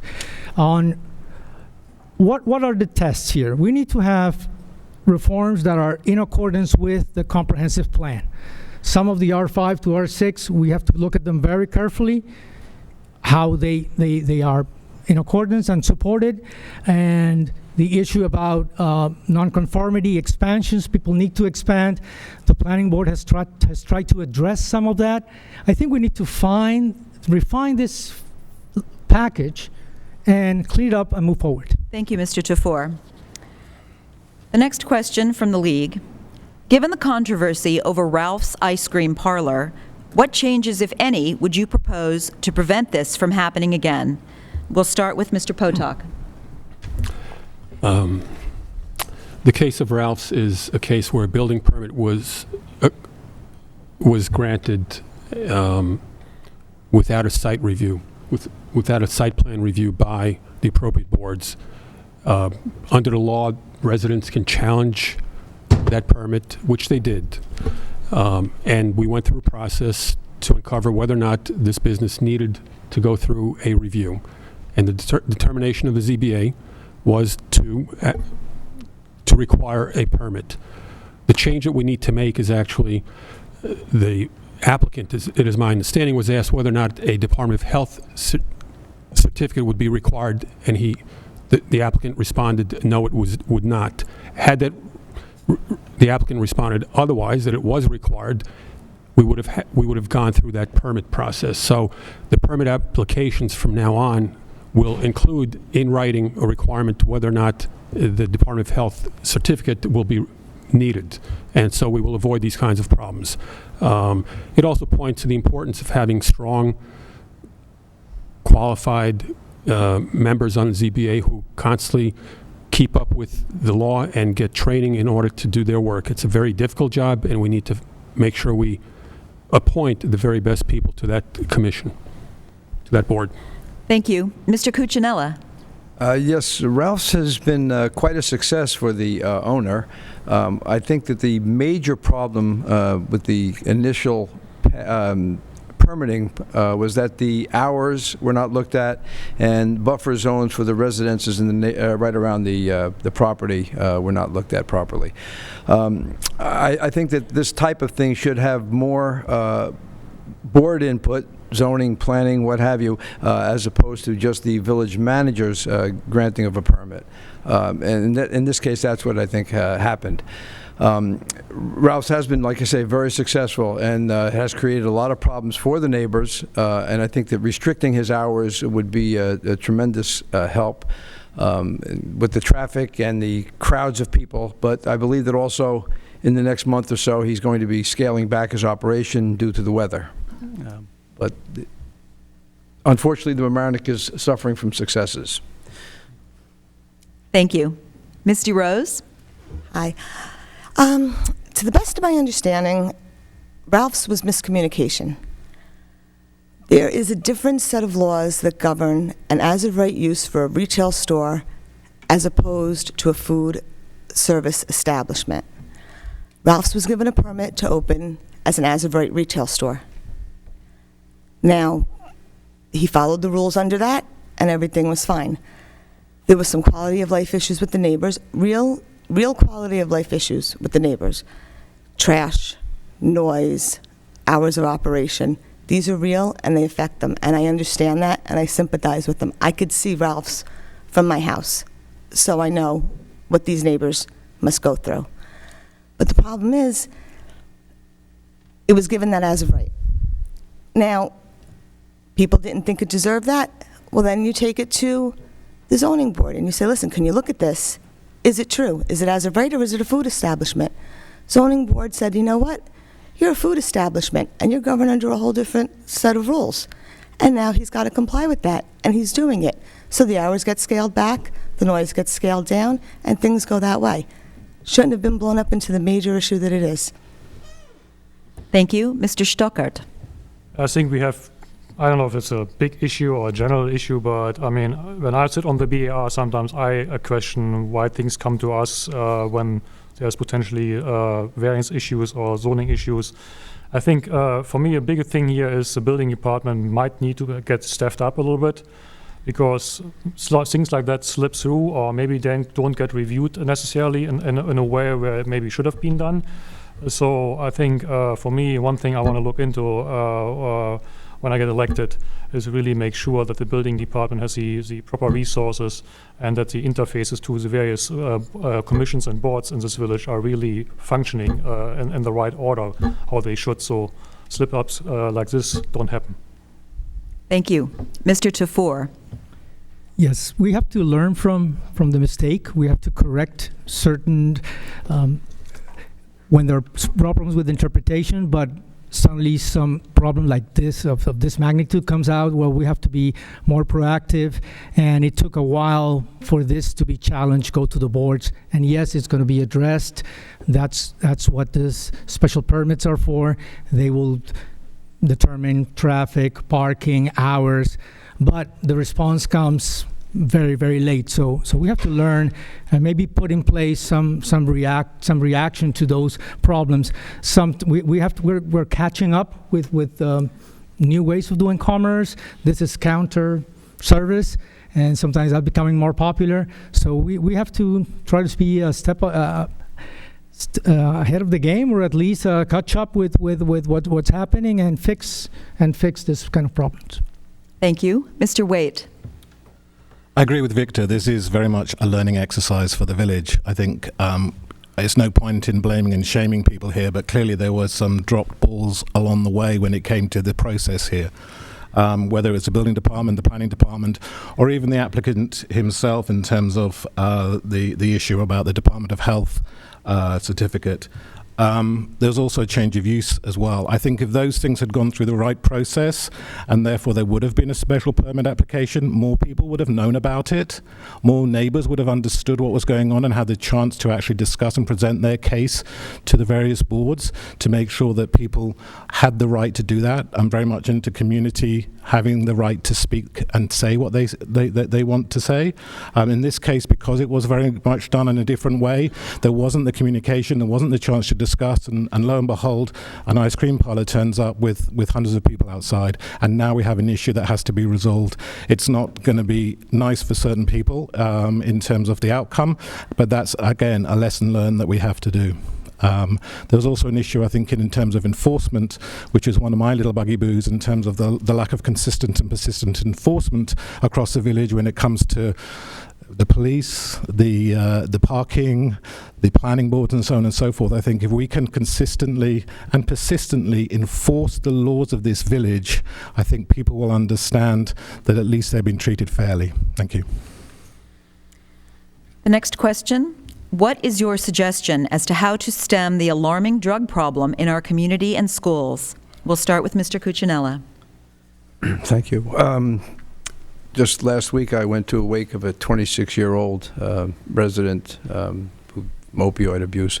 It's something that needs to be started in the home, of course, but also in the schools. I think the schools need to take a larger look at and an effort towards educating children about opioid abuse or drug abuse in general.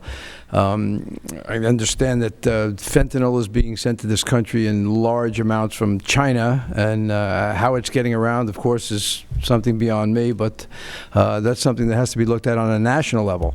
Locally, education, I think, is the best way to get our kids to realize what they're doing to themselves, to their friends, and to their families with this abuse problem. It's horrendous, and I just wish that we had a better way to handle it, and education, I think, is the main force for that. Thank you. Misty Rose. Thank you for asking this question. This is something that is affecting all of us. We need to educate not only our children, but ourselves. Addiction is a disease, whether it be alcohol, whether it be heroin, whether it be cocaine, whether it be crack. Those are just what's fueling your addiction. The problem is the addiction, and addiction is a disease. And until we can talk about it, until we can bring it out in the open, until we can cure the disease, people are going to continue to die from overdosing on these things. They're going to continue to become alcoholics. They're going to be continuing to become drug users. We need to educate ourselves. We need to know. And we need to inform. Addiction is a disease, and it can't be arrested away. If you had cancer, you'd call a doctor. If you saw someone on the street who was sick, you would call a doctor. You see someone who's suffering from addiction, you call the police. That's not the answer. We need to treat the addiction. We need to put money into research to find out what makes people addicted, and we need to treat that. And that's when we can begin to control the addiction problem we're facing. Thank you. Mr. Stockert. I gotta admit, I'm not the really expert in this area, thank God. So far in my family, we never had an issue in that regard, but again, it can happen at any time to anyone. So I think, as my two colleagues here have said, it all starts in the family. It's very important to educate people Certainly, if there are additional school programs that we can institute, I think something I would be very much in favor to team up with the Board of Education in Rheineck and obviously in the Mamaroneck School District as well. And I think also, obviously, it's also enforcement. Again, our police department, I think, is right now understaffed. I think there are some positions that could be filled but haven't been filled. We have to identify the hotspots in the village and bring it all together. And obviously, what our candidates before us said, tie into state and federal, programs as much as possible. Thank you. Mr. Tafour. Well, I remember perfectly the day my father stood in front of me and told me what would happen in my life if I would forced me to promise to think about this twice. So that's number one.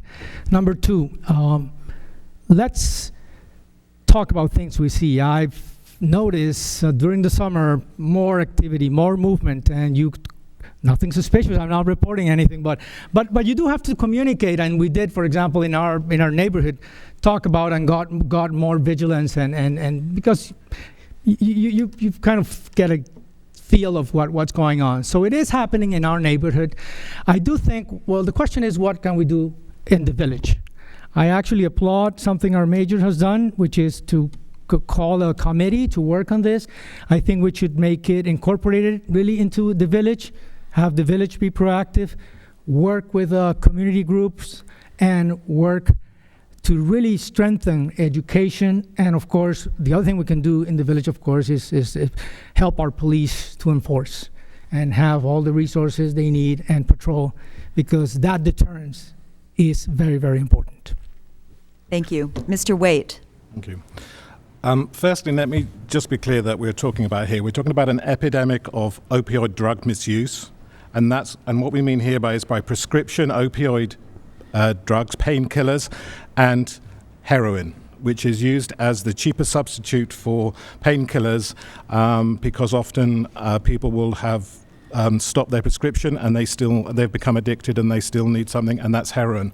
This is unlike any other epidemic that the States has ever seen, because it actually, the market for this is not urban city people, young people. This is actually suburbia, white, mainly women, believe it or not, between the ages of 19 and 35. So this whole stigma is actually completely different focus than it has been on what you may commonly know as drug use. Over the last 7 years, well, probably since 2007 to 2014, this opioid epidemic has increased 400% in the US. There are also 3 levels of this. There is dependence, abuse, and overdose. And each of these have to be treated in a multi-level way. You have to talk to the providers, the doctors who write you prescriptions. You have to talk to the parents. You have to talk to the municipalities. You have to talk to the schools, the employers even. You have to talk to them. My view on tackling this is what I call help and handcuffs. The dealers of this who come to rich... I'm sorry, we have to move on. Mr. Potok. Hard to follow on that one. I think we're all aware that there's a drug epidemic. It's an opioid epidemic, which is then followed up with the heroin epidemic, in part because of the pricing, the cheap supply of heroin in this country.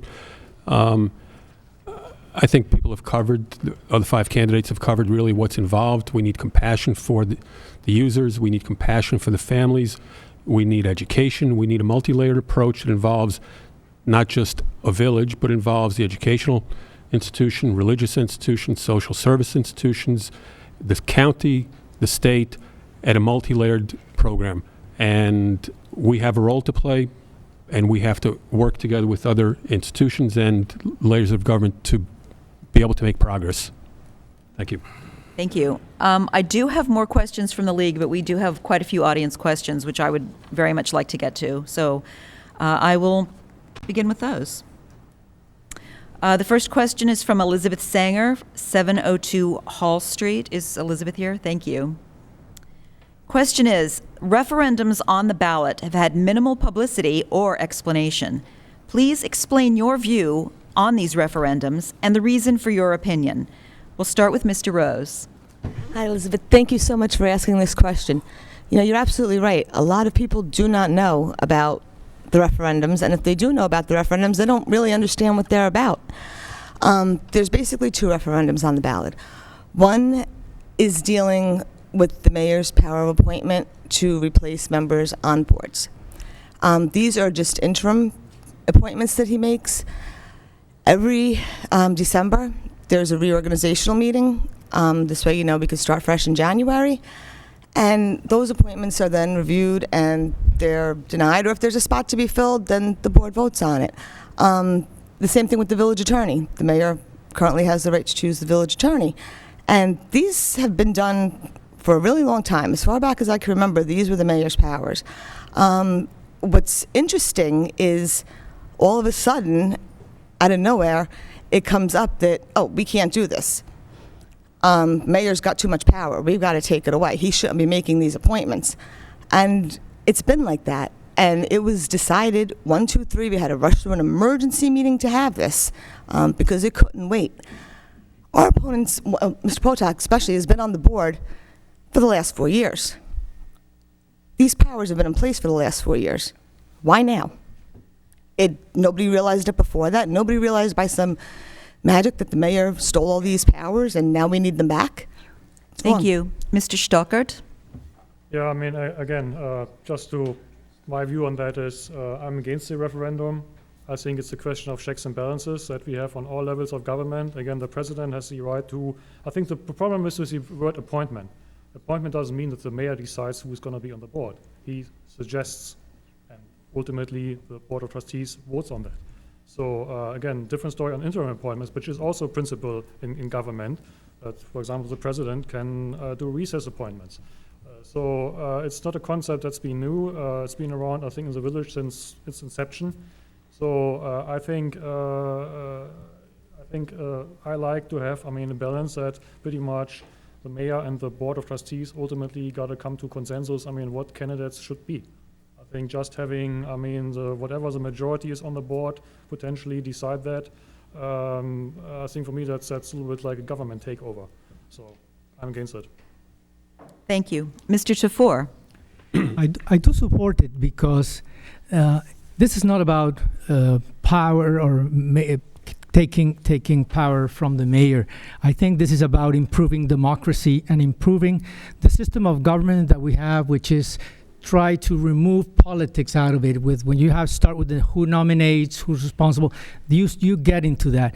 The proposition is simple, is that everybody, the 5 members of the board, nominate, vote, and decide who's going to be at the most important land use boards in the village. These are not elected officials, but they play the central role. Zoning variances, special permits, planning. They have a 5-year term. It's 5 of them, and they do as or more important roles that we, the trustees, hopefully, will do. So I think it's important to have the majority decide, select those names, and the same goes for the attorney. Have the entire board decide who's going to be the best attorney to decide this. And I think it's as simple as improving the system of government that we have, and this actually was changed in 2010, and that's why it's taken some time. Hopefully we'll correct it soon. Thank you. Mr. Waite? Thank you. Yeah, let's be quite frank here. What is happening with these referendum is we are aiming to reinstate the powers of the full board of trustees that were removed by the mayor in 2010, rather secretly and subversively. And so we're actually putting back what was 80 years, quite happily going along for 80 years before this change in 2010. I think it makes sense that if all of us as residents vote for the 5 trustees, including the mayor, then all 5 elected officials should actually have a say in the key appointments in this village. And that's really what we're saying, is that if you are entrusting us as a trustee, the 5 people on the board, then you're entrusting us with those decisions, and land use boards are a very important part of this village. You know, coming from a corporate background, it's logical that it's more balanced and better decisions are made by 5 people than there are by one dictating that. When it comes to the attorney, I think there is a potential conflict of interest if you have the mayor appointing the village attorney. There are going to be times when that village attorney could be put in a compromising position, and that is not right. So if all 5 members of the board are selecting that attorney to represent the board and the village, then I think that's the fairest way to do it. Thank you. Mr. Potok. I won't repeat some of the points that have been raised. This is about good governance. This is not a partisan issue. This is not a do-over for the last 2 years when the Democrats had a majority, the last 4 years when they had a majority. It's looking into the future. And none of us know what the composition of the board will be. None of us know who will be mayor, will be Democrat or Republican. So it's really about governance, and our residents would be far better off if we discuss the substance of these proposals, of these referenda. So let me just cover a couple of issues, a couple of points. First, people talk about the balance of, checks and balances in our government. You know, the 3 branches of government, the executive, legislative, judicial branches, and they balance each other out. In this village, the 3 branches of government are, we have a judicial branch, we have a legislative branch, which is composed of 4 trustees and the mayor, that's the board of trustees, and we have an executive branch. That executive branch is the village manager, based on law, based on village law, based on a referendum that was held in the 1930s. So there is no balance of power unless you want to give the village manager a vote on this. In terms of the village attorney, if your kid showed up to a baseball game and the umpire you learned was subject to being fired by the manager of the other team, you'd think that might be unfair, that perhaps those close balls and strikes wouldn't quite get called fairly. And that's what we have here. We sit in a 5-member board meeting, and one person can fire the village attorney. Thank you. Mr. Cuccinella. Well, I think that the law as is proposed, as Mr. Rose said, the reorganizational meeting in December is done by the entire Board of Trustees, and everyone agrees on who is going to be appointed to the zoning board and the planning board and the architectural review and the boards and committees and commissions that we have in the village.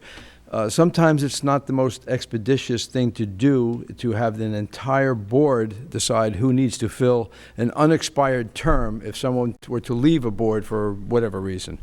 And I think that, to me, it comes down to almost petty politics, because what they've done, the Democrat majority in the past couple of years, is take away the mayor's parking space. They've taken away his office. And I think that this just does, the New York State law, village law, gives the mayor the powers to appoint in case of vacancies with regard to filling unexpired terms on zoning and planning. I don't think that we need to spend a lot of money to change that. Thank you. The next question is from James Desmond, 347 Prospect in Mamaroneck. Is Mr. Desmond here? Thank you. Would an ombudsman help us with solving problems? We'll start with Mr. Stockert. That's a good question. I think, honestly, I don't know. I think ultimately it doesn't matter how you, my experience and I guess corporate life is, it doesn't matter how you organize things. What matters is that people, that people really work together. So again, I run for pretty much trustee with the intention to really be open-minded, listen to everyone, similar thing that I do on the BAR, and just, agree to disagree in a courteous manner. So having someone else pretty much being intermediary in that, I don't think it's going to change anything. If people don't want to work together, they're never going to work together. Thank you. Mr. Tafour. Well, I think if we continue this path of divisions, probably yes. But I think the simpler way is to just focus on the larger policy issues that actually, with seem to agree about, keeping the character of our village, keeping a vital economy, local, and those policy issues, I'm sure we'll be able to resolve them if we engage and hopefully move on forward after the referendum. And that's, I think, the way to move, and not add another layer, which may work, but also could complicate, further things. Thank you. Mr. Waite? I think God help us if we have another level and layer of decision making here. I think it will just slow things down incredibly. I think we should get the current level of decision making right, and then hopefully things will be a lot better. The need for an ombudsman, I don't think, will actually help matters at all. And following on from what Victor is saying is, we are Democrats, we are Republicans. We see what's going on in the national level, and we are seeing, the way people are speaking to each other and the way we're treating each other. And I think we're seeing some replication of that at local level, which is appalling in my mind. Call me old-fashioned, call me British, I don't know what you want to call me, but, civility is something that I think we have to bring back into this, into the village. I think civility and respect for each other. We don't have to agree with each other, but we have to respect each other's decisions. We have to speak to each other in a civil tone. And I think that is how we as leaders should be demonstrating tone from the top, which hopefully will follow through to other parts of the village. I've said this a number of times, and I'll say it again. I think that local government is what starts people's interest in national politics. I would love to see high school kids come in and watch a Board of Trustee meeting live. God help us if they did that now, quite frankly. I think it would be an embarrassment for the people in the room, and I think it would be an awful... thank you. Thank you. Mr. Potok. It would be awful. I know that.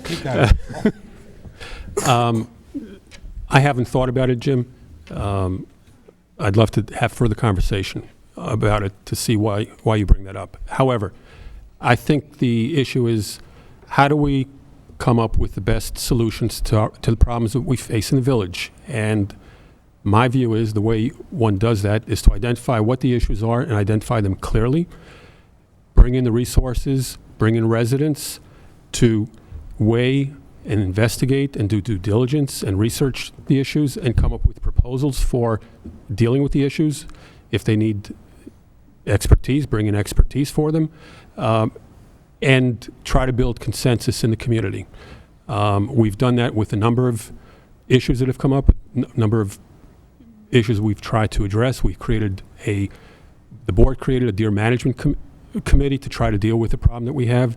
We created a parking advisory committee, again, to also deal with controversy and bring residents and expertise involved. We've done that with the Marine Education Center, bringing in volunteers to come up with a plan for expanding and improving the plan, and bringing in private donations to upgrade the center. I've initiated many of these initiatives. We've done that with Industrial Area Committee. We brought in expertise. We put together a committee of interested residents to come up with plans that will work for the village. I think that's the way you get to solutions. Thank you. Mr. Cuccinella. Yes, I agree with Mr. Waite, and thank you, Mr. Desmond, for the question, that we really don't need another level. However, it is something that can be looked at, certainly, and discussed and come to some type of agreement. Another area that Mr. Waite just indicated was Democrats and Republicans. In a village like Mamaroneck, there certainly is no need for Democrats or Republicans. We need to be working for the village to get things accomplished for the village, for its residents, for its merchants, for its visitors. I worked in Scarsdale for 9.5 years, and their form of government is similar in that they do not have parties. They have committees, and people submit their names and their qualifications to the committees. They're interviewed, and that's how they choose who is going to run and basically just be elected, because they don't have opponents running against them. So my point is this, that the Village of Mamaroneck does not need parties. It just needs people. Thank you. Mr. Rose. I think Dennis, also Leon, Keith, Victor, and Malty summed it up beautifully. We're residents here. We're not politicians. We're people who care about our village, each and every one of us. and we want to do what's best. And I think what we need to try and focus on is coming together and finding solutions for the common good, not just working together with respect and civility. We're not going to make everybody happy. It's impossible to do that. I wish more than anything else I could make everybody in the world happy. But we need to try to come together to find common ground. So this way, everybody may not be 100% happy, but if you could get people, if you could be 60% happy and you could be 40% happy, and you have explanations and you know what's going on, then that worked. And I think that's just what people want. Thank you. The next question is from Norman Rosenblum of Carroll Avenue. Oh, there he is. Not permitted. Who's that? Do you favor the proposal to change all R5 parcels to R6? We'll start with Mr. Tafour. As I said previously, this is of the 6 proposals, this is one that has to be really looked at very carefully. Actually, in the other proposals, there's some discussion of that in the comprehensive plan. The importance of the comprehensive plan, and I want to bring it up, is because that's the basis for planning and zoning. Actually, the overriding policy of zoning is to have conforming uses, and nonconformity is the exception. So you try to avoid that. So I think that needs to be looked at. I know the planning board, the other boards are going to look at this more holistically, more integrally, and then the decision can be made. So in short, I am particularly not in favor. I'll be cautious about that, but I think it has to be looked at as an integral package. Thank you. Mr. Waite. Yeah, like Victor, I'm actually nervous about that particular proposal for all the reasons in terms of the significant increase in non-compliance. It doesn't really help matters if you have 38% of homes being non-compliant. And I think we do need to take a step back and say, what are we trying to achieve here by having this particular rule put in place? And are there other ways that we can do this that will achieve the same aims? And that's why I am very pleased that the zoning board and the ZBA, the planning board and the ZBA are going to get together with the Harbour Coastal Zoning Management Commission and thrash something out that will appeal to everyone, hopefully. And if they don't, as I said before, maybe somebody from the outside can come in and help it out. But you can't make these decisions quickly. This is going to affect our quality of life, and not just those people that live in an R5 home, but it's going to affect the quality of life of many people. And I think we owe it to everyone to get it right. Thank you. Thank you. Mr. Potok? At this point, the Board of Trustees is waiting for the 3 land use boards committees to meet and come back to us with recommendations. Before we do anything, I think we need to make sure that our residents are fully informed and understand what the implications are. I live in an R5 zone. My neighbors across the street live in a R7.5 zone. If we converted R5 to R6, I would still be conforming because the property is more than 6,000 square feet. My neighbor would be non-conforming. The last thing I would do would be to make a change in the law that would adversely affect my neighbor. And so before we do anything, we need to be sure that we're doing it right.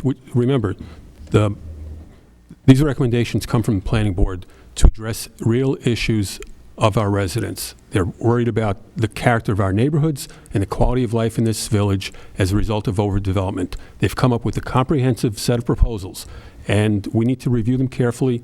We need to get feedback from residents, and we need to absolutely make sure that our residents fully understand what it is that's under consideration. Thank you. Mr. Cuccinella. Yes, as I indicated before, on the face of it, I am opposed to this, but I do think that the R5 zone can be tweaked a little bit to help out in this area. Again, it's going to adversely affect close to 40% of the village, about 1,800 homes. I think that the change will outweigh the benefits that they're looking to get. There are unintended consequences, the floor area ratio, including garages. I believe that these wholesale changes have opposition from the zoning board, the current zoning board, and the HCZM. It's going to certainly overburden the building department. It's going to adversely affect many, many homes. I think it needs to be looked at in a good way and be talked about. I don't think that this is something that can come up within the next year even. I think that needs to be discussed, and all the residents need to be involved in it. Thank you. Mr. Rose? Our volunteers are the backbone of our community. The planning board are volunteers, and they've done a lot of homework on this. They've done a lot of research, and they came up with what they thought were good recommendations. What we need to do is really, really look at them. When you're talking about an issue that's going to affect 40% of the properties in the village of Mamaroneck, it needs to be considered. This can't be something that's going to be done overnight. We need to have input from those owners. Most people, some people might not know if they're in an R5 zone or not. It needs to be put in language where you can understand that your home is going to be affected, and that needs to be communicated to all these properties because they may not know. I would venture to think when people do find out that it's going to affect their home, you're going to see a lot of people coming to the board meetings. They're going to be wanting answers. They're going to be having questions. We need to address those, and we need to find common grounds in order to restore, maintain the character of our village while allowing responsible building. Thank you. Mr. Stockert? Again, I think there's maybe something that can be done. I live in an R5 zone. I'm also one of the lucky ones. My lot is 66 by 100, so I assume I'm not affected. But most of my neighborhood are 50 by 100 lots. And actually, one of the lots, larger lots on that started this whole, I think, was one of the key starter for this whole process of potentially preventing subdivisions. That's pretty much what this law is really aiming at.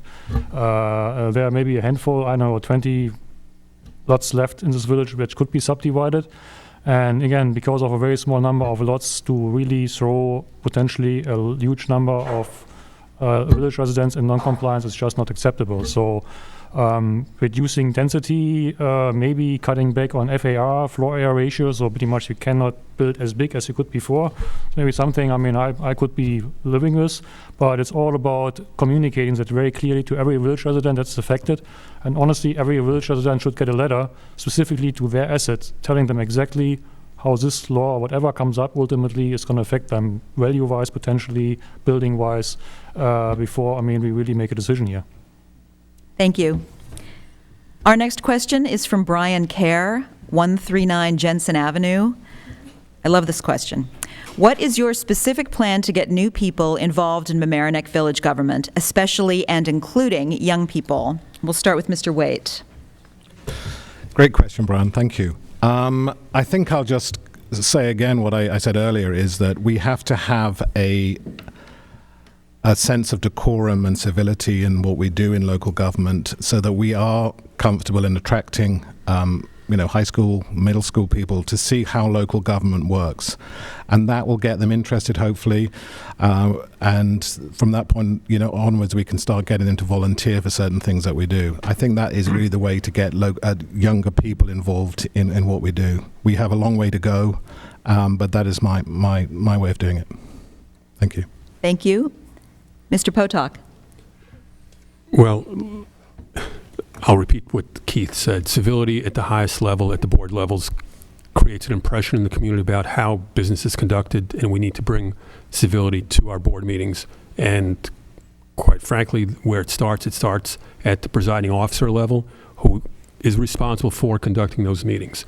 However, the other thing we can do is to show residents that our volunteer committees don't operate that way. So maybe we should start televising the volunteer committees and show how people work constructively to solve problems and meet people they wouldn't otherwise come across and do constructive things for the community.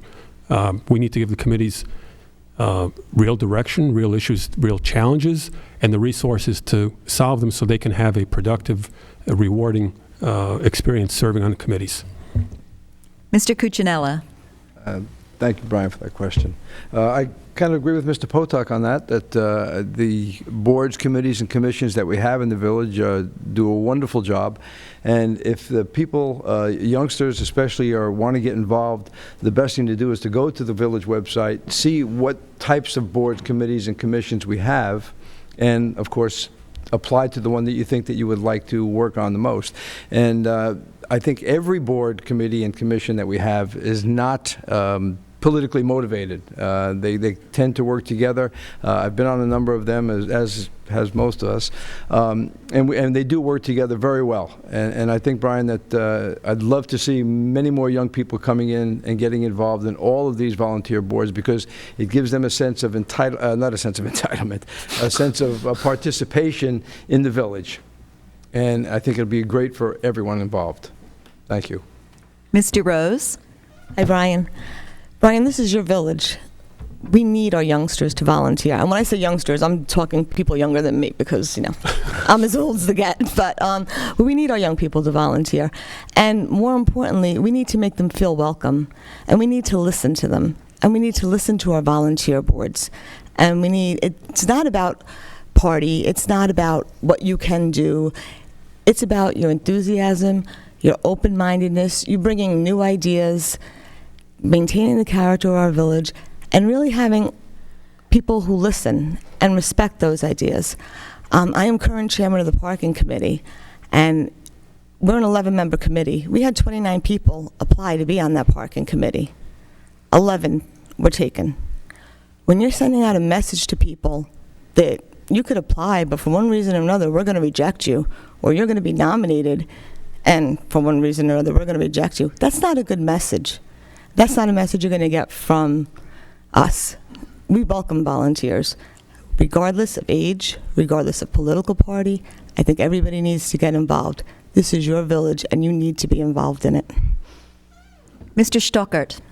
Yeah, I like the idea of starting to televise all these meetings. I mean, again, I'm on the BER, and our meetings are not televised, so I think we are always a fun group of people on that board. I still don't know exactly, I mean, who is what party affiliation, other than Maggie over there, pretty much, who also sits on my board. Honestly, I don't care. I think with regard to participation, maybe a great way of doing that, making it a requirement at high school, pretty much, I mean, as a volunteer requirement, that, I mean, you guys should sit in, I mean, for a while on some of these boards as an I guess, not pro bono, but just, I mean, make it that way. The problem is, it's a state of mind. Either you want to volunteer or you don't, and you know what, sometimes people need a little nudge to get that way. So I think making it a school program could be a great way of achieving that. Mr. Tafour? I love this conversation, a lot of positive ideas. I think we can even go further. In today's world, to go to college or to get a good job, you have to have great internships and community service. I think helping, for example, having our boards, like the Committee for the Environment, engage some young or some students in some of the activities they do, or maybe help some summer programs would be terrific, and other boards as well. I think the village can play an important role. The new thing is citizen science and citizens involvement, and especially the students. That collaboration is needed. One of the reasons I continue to teach is because I actually energize when I go there, and of course I try to stay ahead and read, but the kids are the ones who really open your eyes on. So we can offer more from the role of government. There's so much to learn, and in local government has some of the toughest roles, and well, we can open a lot of experience and also benefit from that. Thank you. Thank you. The next question is addressed specifically to Trustee Potok. Is Maggie Lee O'Neill available? Thank you. Mr. Potok, you were the only trustee to abstain from voting for the local law to amend the Animal Code, which specifically targeted puppy mills. In the past, you've advocated for geese and deer. Why are puppies any different? Puppies are lovely. We should protect puppies. My abstention, knowing that it would pass, was because I was concerned about whether or not we would get sued. I had reason to believe we would get sued. We didn't. And I was looking to get advice to hold off the decision for 2 weeks, to get advice from New York State to see whether or not the law we were passing was contrary to New York State law. I wasn't opposed to to it. I simply was expressing my concern about the potential impact on our taxpayers of passing a law that would promptly get sued by big organizations trying to protect their realm. On geese, I took the opportunity to save the geese from inhumane slaughter and to solve the problem of clean recreational fields at the same time and do it humanely. I love puppies more than I love geese, if you must know. Thank you. The next question is from Dan Natchez, 555 Alden Road. Thank you. Recently, a revised local waterfront development program, LWRP, was recommended to the Board of Trustees. Would you vote to adopt, against, or to change it? Please explain your answer with specificity. We'll start with Mr. Cuccinella. I would like to offer some specificity, Dan. However, I have not read the entire proposal. But these are another thing that needs to be looked at in its entirety. And you cannot, in my opinion, offer something up right away without having, again, gone over the entire process. We need to protect our waterfront tremendously. I think it's one of the greatest assets we have in the village, as is our harbor that we call the Jewel. Revitalization is necessary. We need to do some dredging and some working in the area. But again, as far as the overall proposal, I have not read it, and I cannot speak intelligently on that subject. I'm sorry. Mr. Rose? Again, Dan, I'm going to pretty much reiterate what Dennis just said. I have not picked this proposal apart, so I can't go into specifics. To do so would be to utter false statements, and I will not do that. Our waterways need to be protected. We are a coastal community. Many of us know we are a coastal community because, unfortunately, we find the coast in our living area every time it rains. So we're well aware of the coastal component, and we need to address these things, and we need to address flooding, and we need to keep our waterways clear, we need to keep them clean, and we need to address all the environmental issues that come before us in this village. Mr. Stuckert? Unfortunately, like my two predecessors, I haven't read that proposal, I haven't seen it, so I can't really talk to it. But again, flooding is an issue in this village. It's very important that we, take care of that, reduce environmental risk. One of the things I want to because I got into sailing a year ago, look at the harbor. What else can be done? Maybe bringing in people. We are pretty much boating, help Main Street pretty much create more commercial traffic without parking issues that we have, or increase them. So again, living in the waterfront community is a great thing, and we should certainly treasure it and value it. Mr. Tafur? On this question, I can't hesitate. I would say yes, and absolutely yes. This is actually a great example for the village. This process started in 2004, I believe, with a grant from the Department of State. So it's taken us a long road, but actually a good one. And here, also the mayor started some of the working groups here. Then it went to consultants, and then it came back to citizens, which finally gave it the flavor of Mamaroneck. When I came in 2004 to live in Mamaroneck, I had been working for the Hudson River Keeper, so I was familiar with these kinds of plans. And when I read the one for Mamaroneck, which was actually the first one in the state, it was terrific because it read like Mamaroneck. You would read it and you feel the harbor, you feel what's going on. It was terrific because it had the input of citizens. Then we came out this long process, which was a good one because we got all the input from consultants. And after a long process, it came back to citizens, and I think now it has that flavor, that component again. And I think this is an example of what Mamaroneck can do. And when we can work together, I think we're going to have one of the best coastal plans, because in our village, the entire village is part of the coastal area. So that's why it's so important, and it gives it the character that we have. So hopefully it gets passed. Mr. Waite? I think we have actually all read the LWRP just before it goes up to Albany, and I think our consensus is yes, let's get this done and up to Albany and approved so we can move forward with some of the exciting plans that are in there. I think some of us forget that half of the village of Mamaroneck is actually water, and that this covers, as Victor said, this covers the rivers as well as the waterfront, and we are the jewel in that very few waterfronts along the east coast here actually have access to the public anymore, and it's very important that we actually do keep that in mind and look after it, and that means we don't want development. We don't want to have condominiums on the waterfront. It's very important that we protect the character of the village moving forward and the quality of life that we've all come to expect by living here for however many years we have.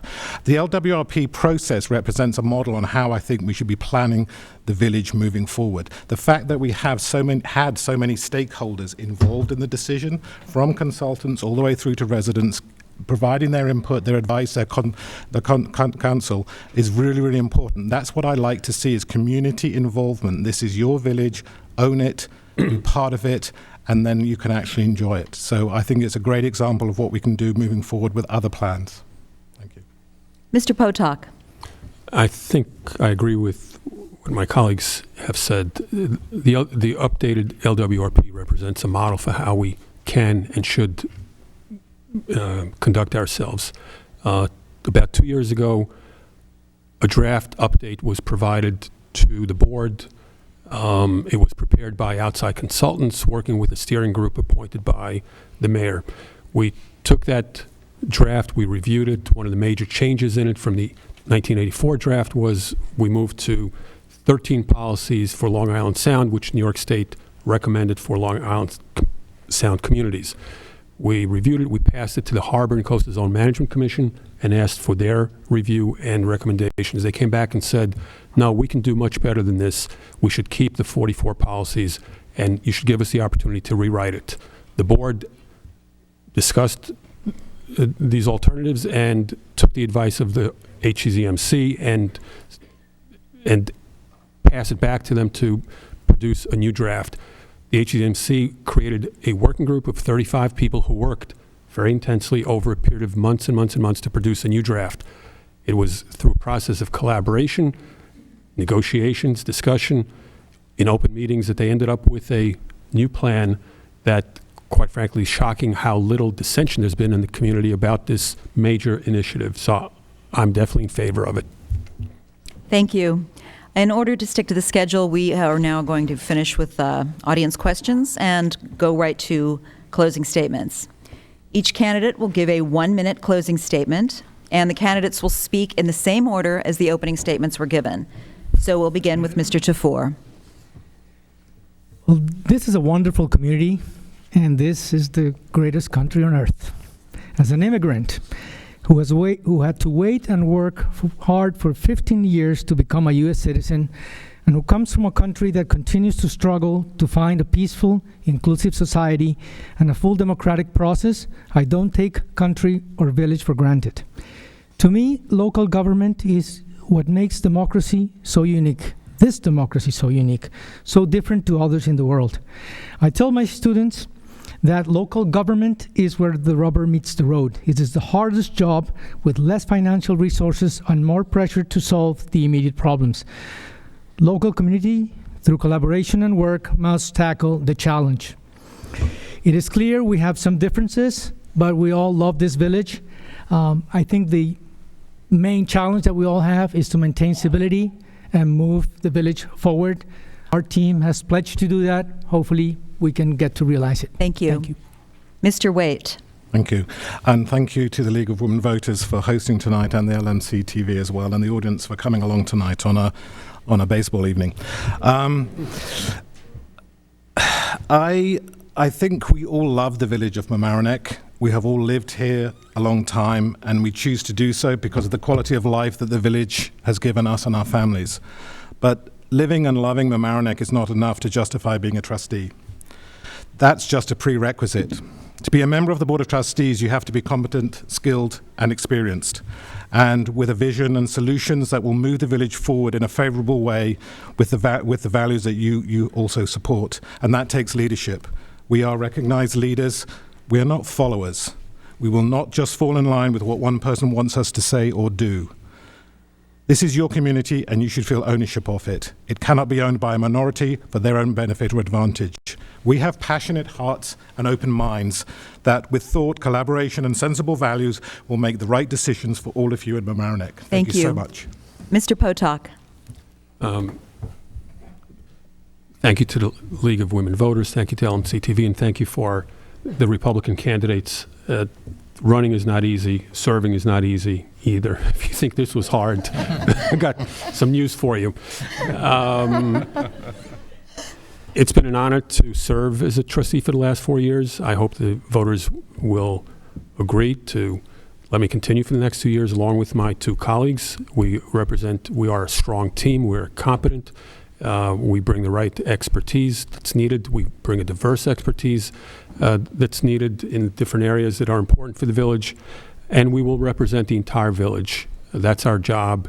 It's to do what's best for all residents and to do it transparently and to do it openly and to do it involving our residents. We can't do everything on our own. Our employees, the village employees, can't do it all on their own. To the extent we can recruit volunteers, we can be a more effective government. Thank you. Mr. Cuccinella. Yes, thank you again to the League and to LMC-TV and to all of you here and anyone watching. My mother's family came to this village in 1895. We've been here ever since. We love it. They love it. I foolishly moved away for about 16 months. Came back just earlier this year. I don't have a PhD in economics. I'm not a lawyer. But what I do have is compassion for the village of Mamaroneck. I love the village. I don't think that you need to have a PhD or a law degree. I think that you need to have concern, compassion, and common sense. We have a village manager form of government. The Board of Trustees is more of an advisory board. Of course, we can make laws and so on and so forth. But I think that common sense is the most important factor in serving the village of Mamaroneck as a trustee, and I would be looking forward to serving this village. Thank you very much. Misty Rose. I'm not a politician. I'm a local girl. This is my first debate. I'm basically a lifelong resident of this village. I grew up on Grand Street in Washingtonville. We moved from there to Shore Acres when I was 10 years old. Been in the same house for the past 40 years. My husband, Sal, is part of the family business here on Mamaroneck, on Mamaroneck Avenue. I won't do a shameless plug. I'm sure you can figure out which one it is by his first name. We have 4 children, 2 who graduated from Rhinebeck High School, 1 from Ursuline, and 1 who's a current senior at Rhinebeck. I want to thank you for having us here tonight, and I look forward to serving each and every one of you with an open mind and a dedication to coming up with common sense solutions for our village. Thank you. Mr. Stockert. Yeah, again, I have a professional background in real estate, so I guess, you can say, I have some expertise, but you know what, again, I don't think that's important. I agree with some of my colleagues here. It's important to be open-minded. It's important that you listen to people and come to, again, common sense solutions. And that's pretty much what I promise. Again, I don't pretend to know everything. I don't have the answers to everything, but I'm willing to listen to everyone and hopefully, come to a decision. That's the job of a trustee, ultimately to make a decision, and that's pretty much what I can promise. This concludes tonight's debate. I would like to thank everyone for attending this evening and sticking with us. For more information on the League of Women Voters,